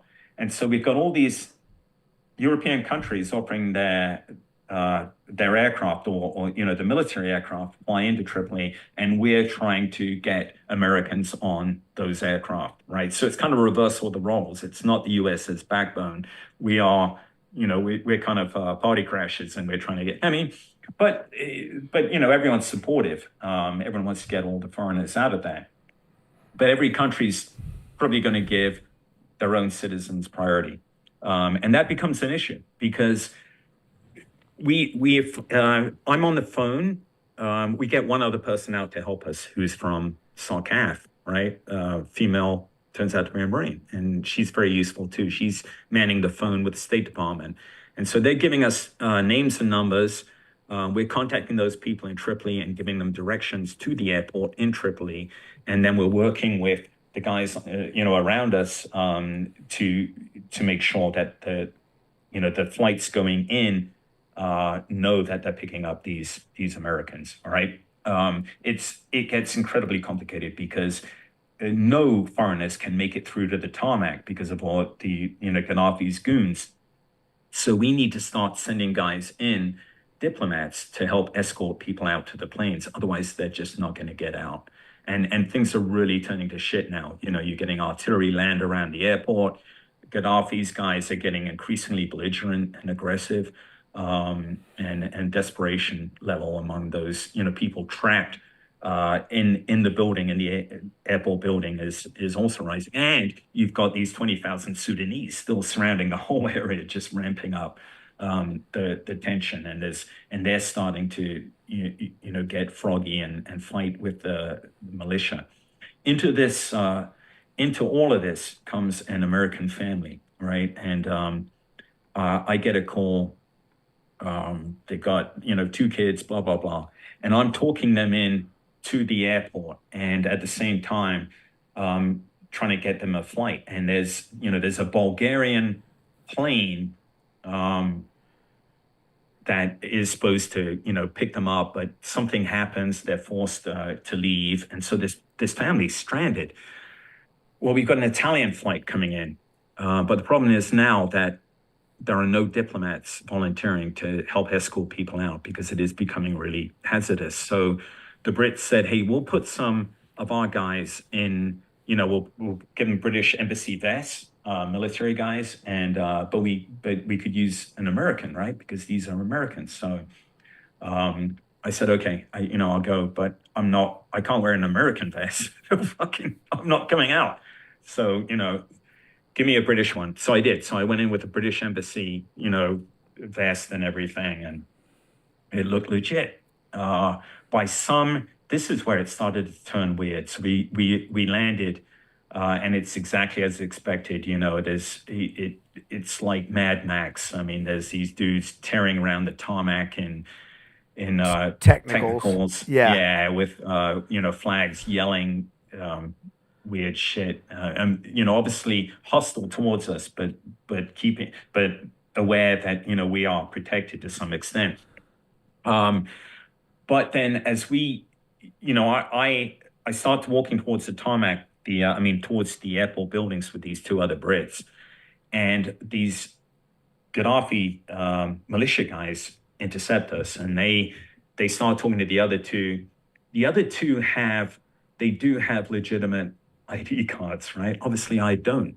So they let them go on, and they're like, "Why do you have an?" I said, "Look, I don't know. I'd left her back there."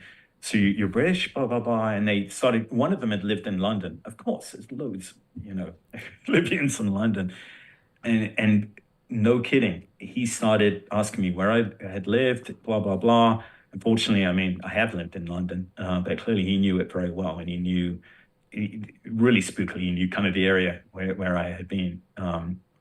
But I seemed to pass that test because he was like, yeah, okay, good to go. He asked me what football team I support or whatever. And we fist bumped, and I walked on to the building, and there's a Bulgarian diplomat there, and I said, "Hey, do you know where the Americans are? There's an American family I'm looking for," because I was really worried, but that was a big mistake because I said it out loud, obviously, and it was overheard, I think, because I think that's why, as we walked back, so the American family was there, and we got them out. The Bulgarian led them out to the plane, and I was following, and the same Gaddafi dudes come back, and they stop right in front of me, and they just say, "Get in the Jeep." They've changed. Their Affleck has changed. They get in the Jeep. I went, why? Hey, listen, I got to go back with these guys, and like you're an American. And I went, no. We've already talked about this. And now I'm edging towards the plane because my heart's just hammering. And one of them makes a grab at me, and I run. Everything. I knew they wouldn't start. I didn't know. I didn't think they were going to start shooting because the plane was there, and So I run up the tailgate. There's Italians. It's an Italian plane. The Bulgarian one had left. Yeah, there's an Italian plane. There's Italian soldiers on the tailgate. There's about 4 or 5 soft guys, and I just run past them, and they've got weapons, but there's no way they're going to engage. Right. Hundreds of, but I just say, I say, hey, quickly, they're after me. I'm just going to hang out here for a bit. Well, I get on the plane. They don't come on the plane, and I figured because it's Italian. And remember, Libya has a strange relationship with the Italians. It's kind of love-hate, but it's very close at this time. And Gaddafi in particular is hoping to have an escape clause with the Italians. So I think that's why they didn't storm the plane or, drag me off. But we're waiting there, and they surround the plane. They call in, other vehicles, and it's getting dark, and they put on their lights, and they're just like yelling and come on out, and some of it in English. We're gonna get you, motherfucker. And I'm just sitting there, feeling. First of all, I'm feeling like a coward a little bit because I'm among women and children. I've run onto a plane, but I no regrets. I mean, that self-preservation. I had to do that, otherwise I would have disappeared forever. And I knew that they might hold up the plane, but I knew they weren't going to execute, or do anything to the people on the plane. But I knew too, it was my only chance out of that if I left that plane, I was done for. It wasn't like I would show up again somewhere, right? Yeah. But it was getting, I was thinking, what's going to happen? Are they going to let it take off? It's just, awful feeling. And the pilot came back and sat down. I thought, shit, he's going to kick me off this plane. I'll just refuse. And I explained what's going on. He said, to my great relief, he said, well, don't get off the plane. This is Italian soil. They're not going to come on. We'll wait it out. They got to let us go sooner or later. I'm like, okay, I hope you're right. But they're ramping up the noise outside. It doesn't sound, too good. And it sounds, frankly, as though they're going to storm the plane. And why wouldn't they? There's no government left. There's no repercussions that they just come on and grab me. And I think they're starting to think through this because they're getting nearer. And then the pilot comes back and he says, hey, I've got authorization to, I reported this. I had to report out my chain of command because I can't make it back to Malta now in time. I've got to go back to Rome. I've been told to pay, to let us take off. And he goes, I got a, water cashier. He had a whole bag. Clearly, they anticipated some kind of issue. And he walked off. He's escorted by the militia dudes into the office, and he goes off with one of the soldiers, one of the Italian soldiers, and he's gone for an eternity. And he comes back eventually, and he says, "Okay, we're in the clear. Let's get off. Let's take off." And goes in front, and we start to. He starts to wind up the engines and everything. We start to move, and then these bastards come out and block the plane again. And clearly, they've decided whatever the fuck happened back there, it doesn't apply to them. Right. And there was some other argument that going on up front with the pilot yelling out the window, and for some reason the Jeeps pulled aside and we took off.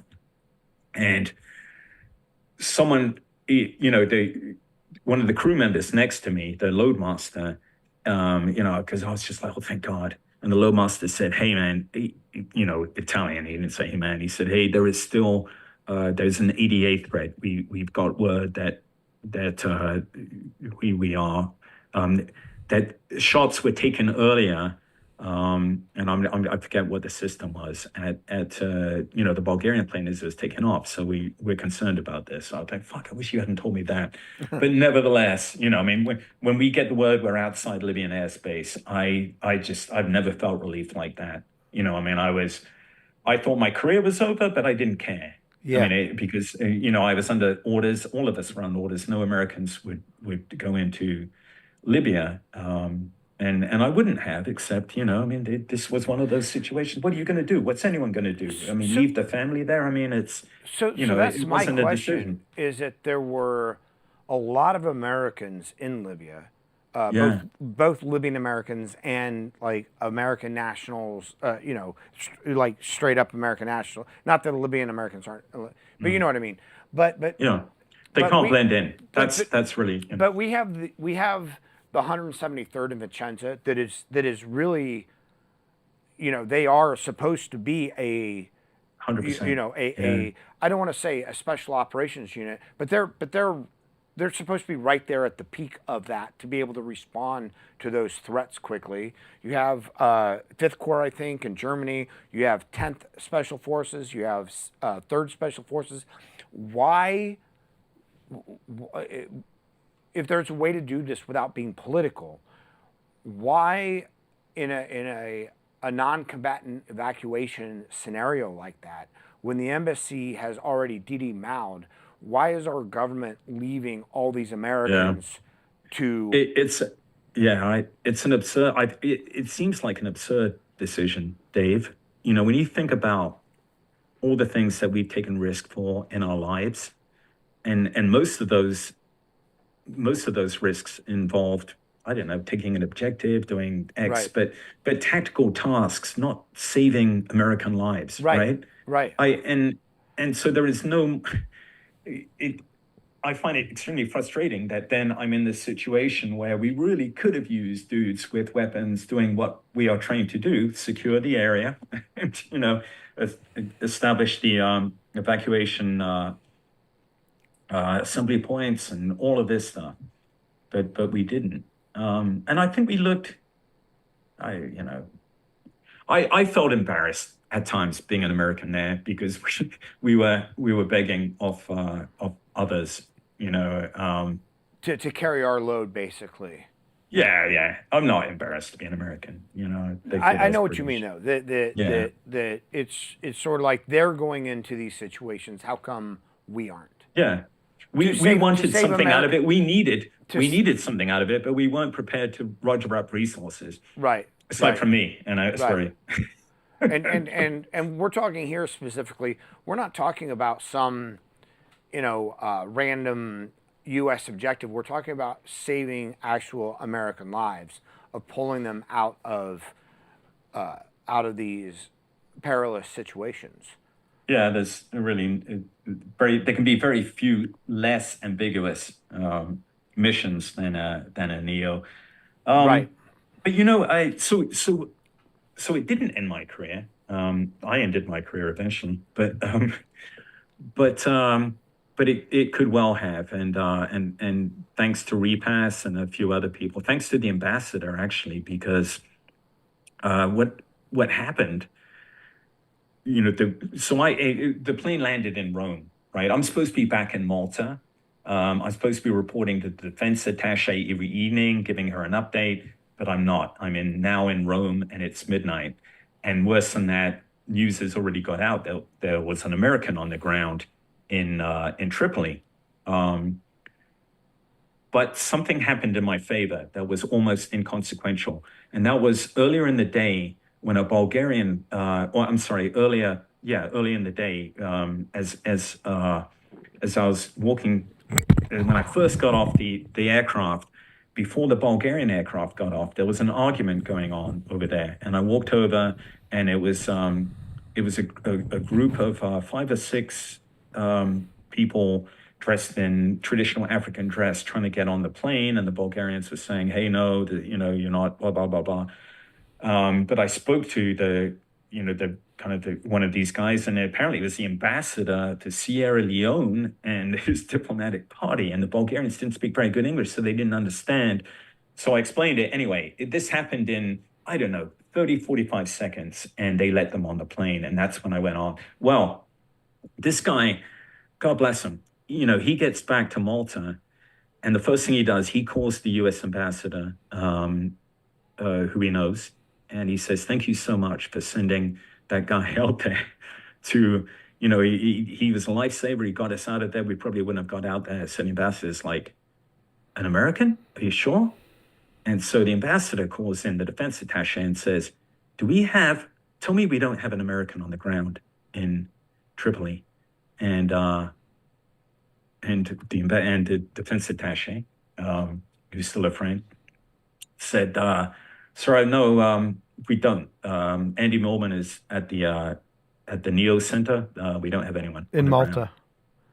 Yeah, but then she walked out and she thought, She thought about it that evening.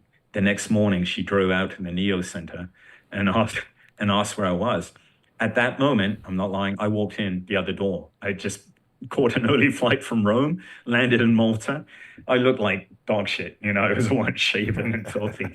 And I walk in the other side of the door and she's just silent and beckons and she goes, okay, don't even tell me a story, just tell me the truth. And she goes, were you in Tripoli? And I went, yeah. And she goes, are you out of your mind? You're going to be lucky to get away with Article 15, blah, blah, blah, blah. Anyway, and she goes back to the embassy and goes into the ambassador and says, I'm so sorry, sir. I was wrong. We did have an American on the ground. To his credit, he doesn't lose his mind. He says, is he okay? And Jane goes, yeah, he's back here. And he goes, well, good. Thank him. That's all I need to know. And that was it. And then much later, about a week later, when I was on the way to the airport, I got a call from the embassy saying, hey, I'm just wondering if you have time available now, because the ambassador would love to meet you. I'm like, how often does an ambassador do that? Oh, I just Right. got empty time. I'm like, oh, yeah, I want to see that dude. So I'm thinking, shit. I said, am I in trouble? His flunky said, no. He wants to thank you. And I went, well, you can thank him. And, I really appreciate it. So that guy who's nameless is a hero to me.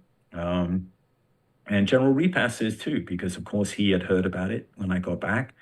But it went no further. When, UCOM, I believe the UCOM deputy commander knew and Repass knew.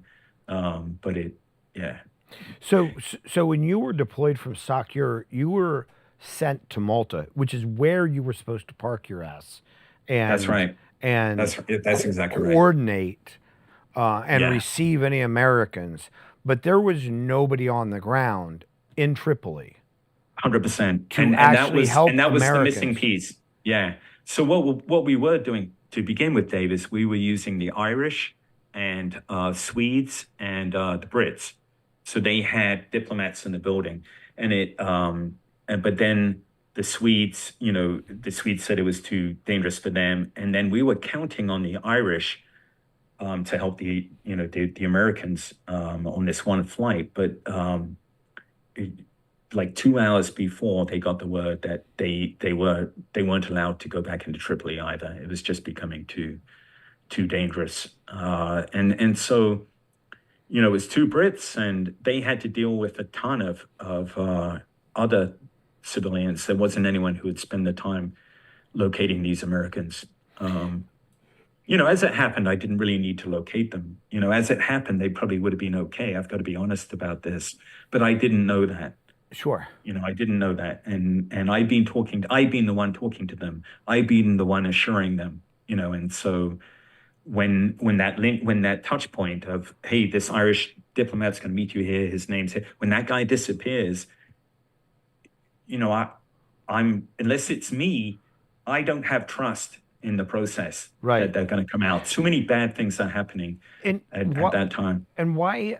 I mean, why did the Europeans? I know you mentioned the relationship between Libya and particularly Gaddafi and Italy, but why did Bulgaria? Why did these other European countries? Yeah, it's a good question. I was going to ask if it was because for a while we led Gaddafi on, right? The United States, we're like, hey, if you get this stuff squared away, you're okay. And Gaddafi went out of his way to get squared away, and I think he felt like the U.S.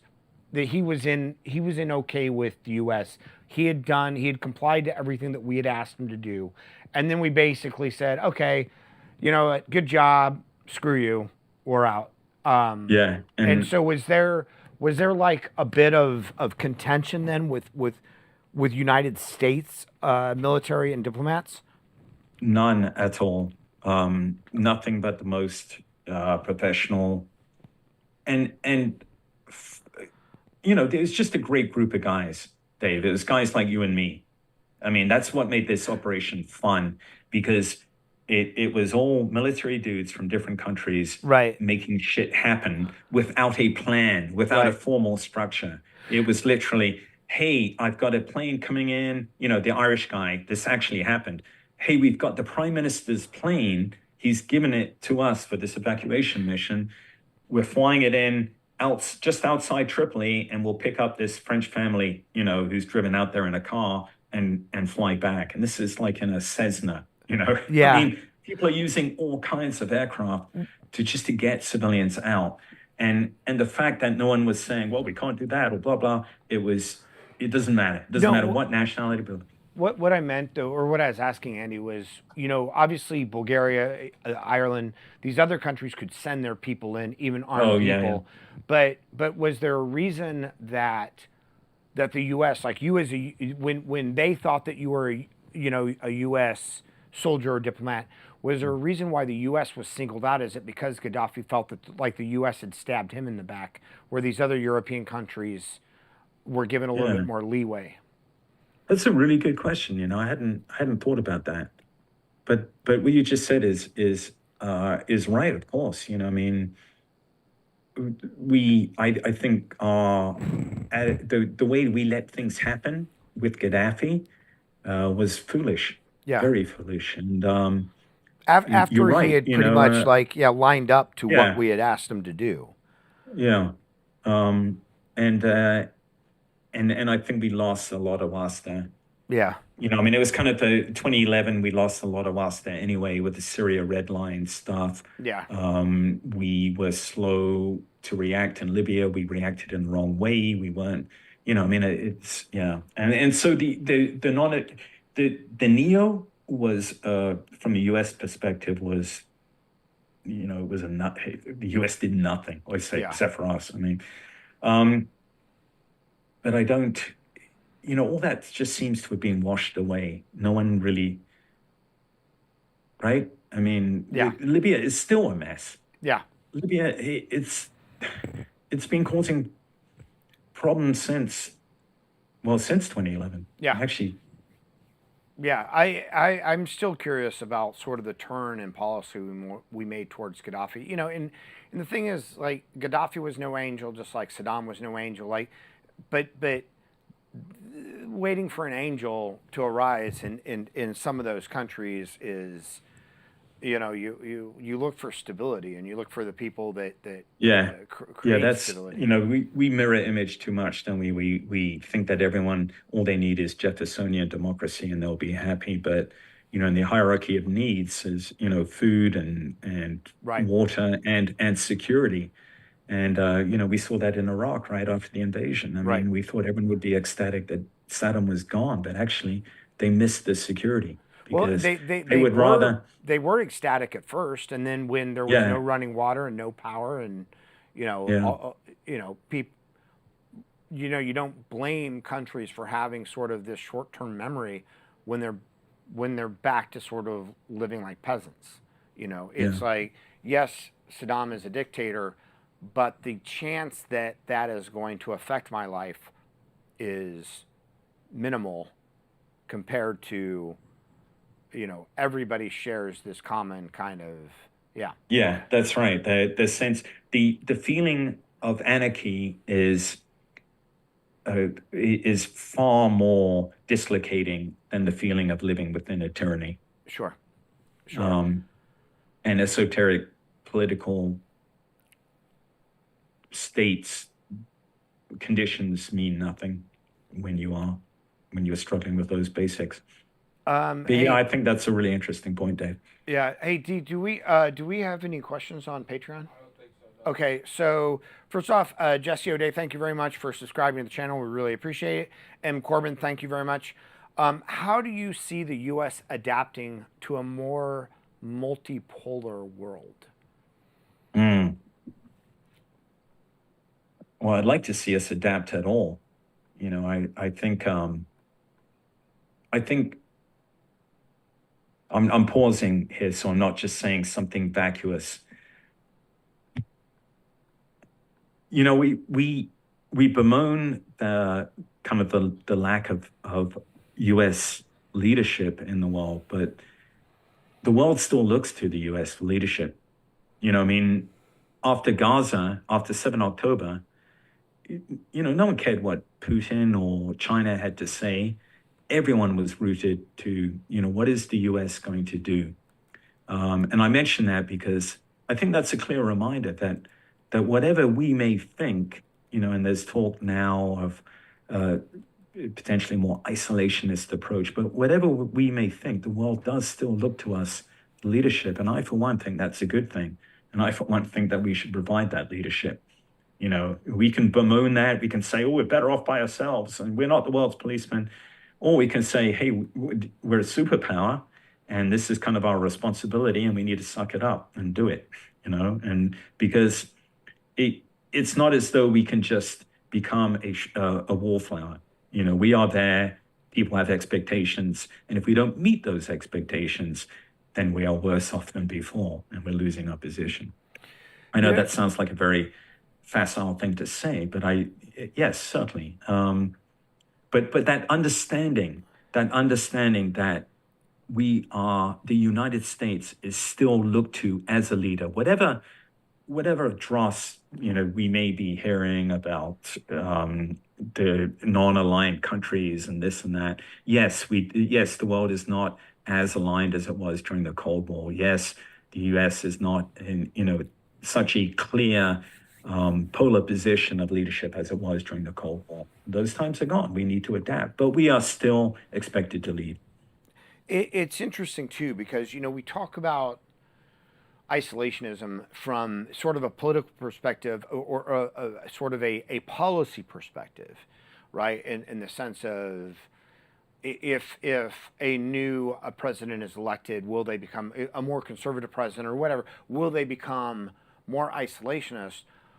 But we also look at isolationism from a perspective of, I think during this administration, we've lost 11 embassies in the last 3.5 years, which leads to its own type of isolationism, right?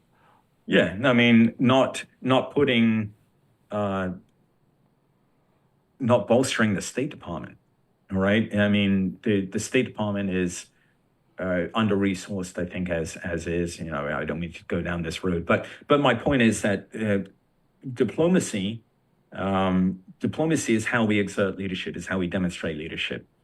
So we should be really, really cognizant of who we put in those positions, both political appointees and the guys that, the kind of ethos within the State Department, who we put in charge of the State Department.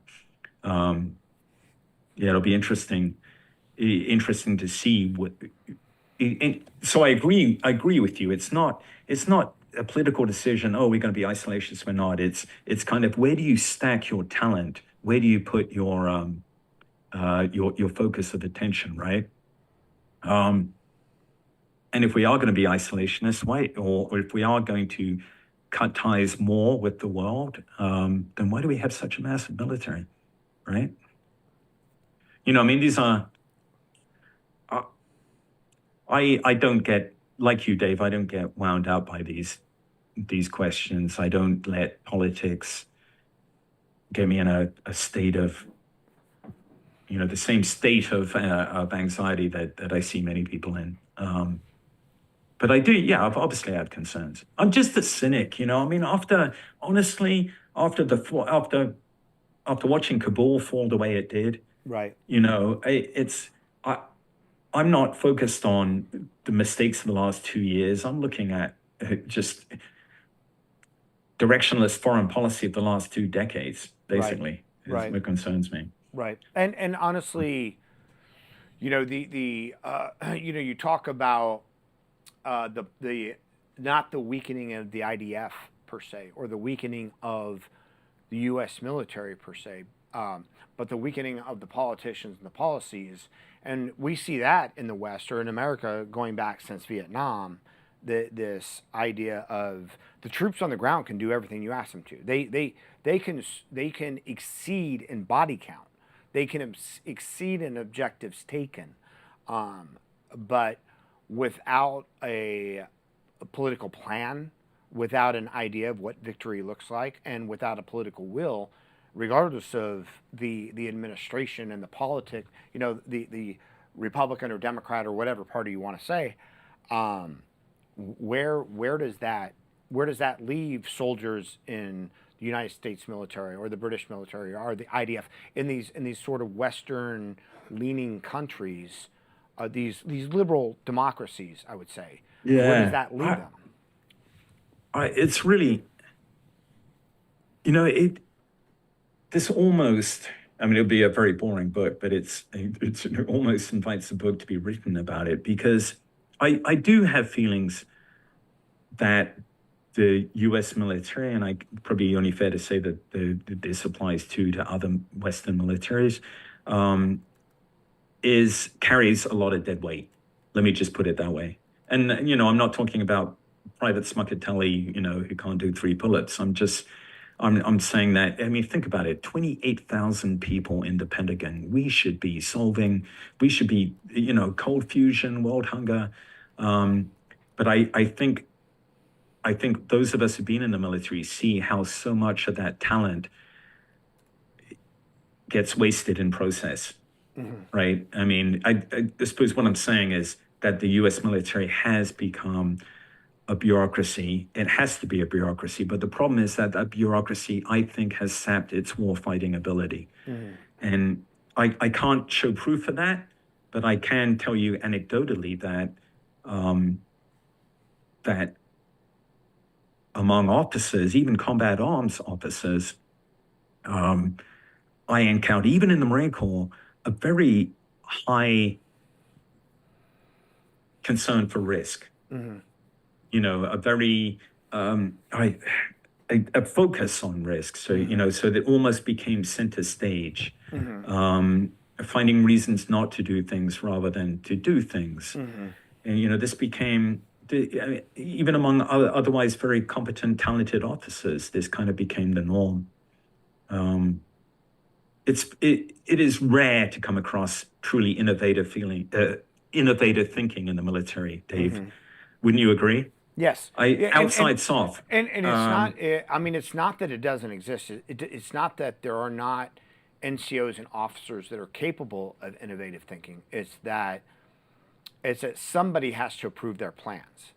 And whoever is approving their plans has a career that they're worried about and how they look. Yeah. And look, I don't know what happened in the IDF with the officers that ignored the intelligence, but we know that in Afghanistan and Iraq, I don't think one officer over the rank of E5 or O5 suffered from decisions made or lies told or. Yeah, I can't think of a single officer who was fired for tactical incompetence. Correct.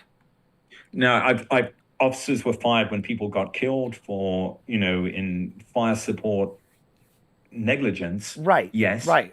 But not for tactical incompetence. But no general who went out there and basically made no headway during the war, but said that headway was being made. None of them got fired. Yeah. You know, none of them. It's very true. I mean, the investigations looked at processes, right?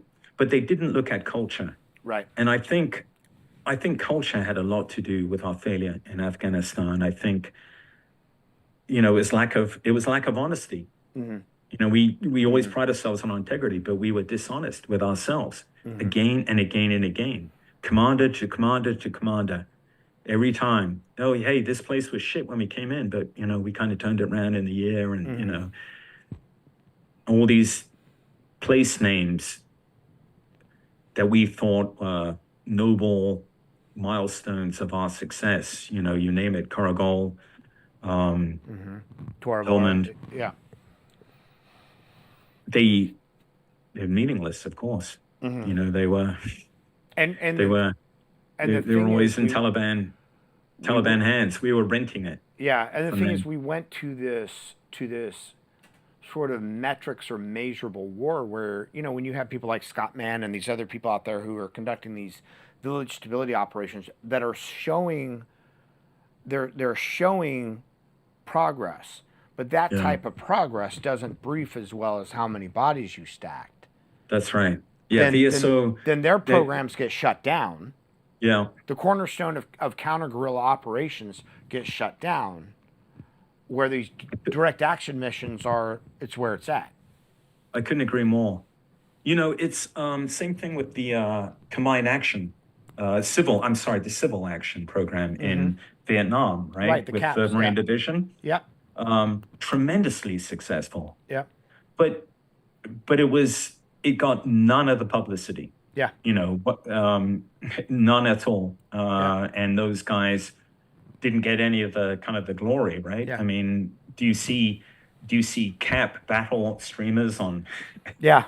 We had one of the CAP guys on our show. Did you? Yeah. Wow. And it was an exceptionally successful program, but it's one of those things that, hey, look, stabilizing an area. It's boring. It's boring. Yeah. It's mundane. It's hard work. And success means it's quiet. Yeah. Yeah. And when you read about the CAP program, you know, they were essentially civil affairs guy. I mean, they were infantry guys. They'd all been in hard combat. Yeah. And in fact, the guys coming out of Khe Sanh were offered cap as kind of a, as a, hey, this is going to be a little easier, but it wasn't easier.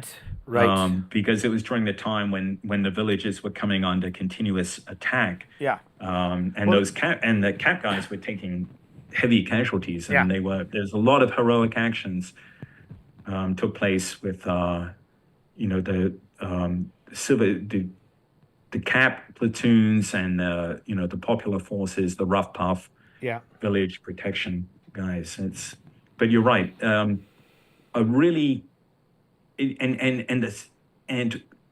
despite all the failures in Vietnam, here was a nugget of success, just the same way in Afghanistan. But we'll ignore those, right? We didn't learn. Right. We did learn from CAP, but we tried to implement it again. We not just in Afghanistan, but the Marine Corps did in Iraq with some success. But focused not so much on the agriculture, but embedding, with the police, but also helping the local economy. The Marine Corps doesn't have our own civil affairs guys, so it was it was basically our company commanders and such who were doing this. Yeah. Two more questions real quick. M. Corbett, thank you very much. We still provide an opportunity to build a better future as opposed to some places simply impose a future on you. Yeah. I mean, I'm in the United States for a reason. Yeah. I'm an immigrant. I chose to be here. Yeah. And I choose to be here now. And and it's for all the reasons you guys are here. Absolutely. You can still craft your way to the American dream. That's really whoever you are, right, Dave? You can. Unless you join the military. Well, I mean, I think honestly, I ate at the buffet of the U.S. military, and I had a great time everywhere I went. I think it really depends on your attitude. There is a certain amount of luck to what leadership you get wherever you're at. Like, leadership can make a huge difference, but I loved everything that I did. I embraced everything that I did. There were plenty of learning opportunities that I pursued. You can go to the military and just do your time and be bitchy about it and get out and go to college or whatever. But there are opportunities. And then miss it the rest of your life. Sure. Right? Sure. And then bore people silly with stories about your 4 years in the Marine Corps, which is common. I would. You never hear me. I mean, I've been critical of the Marine Corps, but I feel the same way as you. I mean, I wouldn't have changed. I wouldn't have traded it for anything. But the critical isn't from a character assassination point, like the Blumenthals and these people like that. It's like it's my family. If you love something, you want it to be what it can be, and the critique comes from a place of love, and it can be better than what it is or what it was. Yeah. 100%. Andrew Dunbar, thank you very much. What are your thoughts on the rumblings of North Korea troops in Ukraine? All I've heard is rumblings. Have you heard anything more than that? I haven't seen an article. You know what? Nothing would surprise me at this stage. Have you seen what is true? What has been happening is the Russians have been press ganging other nationalities into fighting in Ukraine. The Nepalese, and then in one incredible case, Indians, a bachelor party. And this is kind of sad, but now most of us would not choose to go to Moscow for a bachelor party. But evidently, the Russians have been advertising in India for various trips to include, setting up bachelor party to vie with the, Eastern capitals at a cut price rate. Well, there's a reason why it's cut price, as these gentlemen found out, is they ended up in Ukraine. Yeah. They showed at the bachelor party, blah, blah, blah. In the course of the evening, they all get arrested for something trumped up, and then they find themselves fighting in Ukraine, and they only get out of it when the Indian embassy is involved. I mean, you can't make this shit up. Who does that? It's sort of like getting. It's not just Prince ganging your people. It's sort of like getting a modeling contract out of the UAE, right? Yeah. It's like approach with caution. Yeah, exactly. So yeah. So Andy, that's it for the questions. I mean, we love you. We love having you on. We really appreciate it. Well, feeling is mutual, and I hope I'm bored your audience. Hey, we always end up talking quite a while, don't we? Look at that. That's me, man. I'm like, without Jack here to keep me in line, man. I'll ramble all night. No, it was a great discussion, and kudos to Team House and to your audience and Eyes On, all of you, and to your and audience. Eyes On. Yeah, please watch Eyes On. And to D, who makes the magic happen on both shows. God bless you. Thank you. That's right. D is the linchpin. Don't forget to check out Eyes On. Don't forget to check out Andy's book. The link is in the description. Oh yeah, please buy my book. Yes, I highly recommend his book. It doesn't matter, even if you are not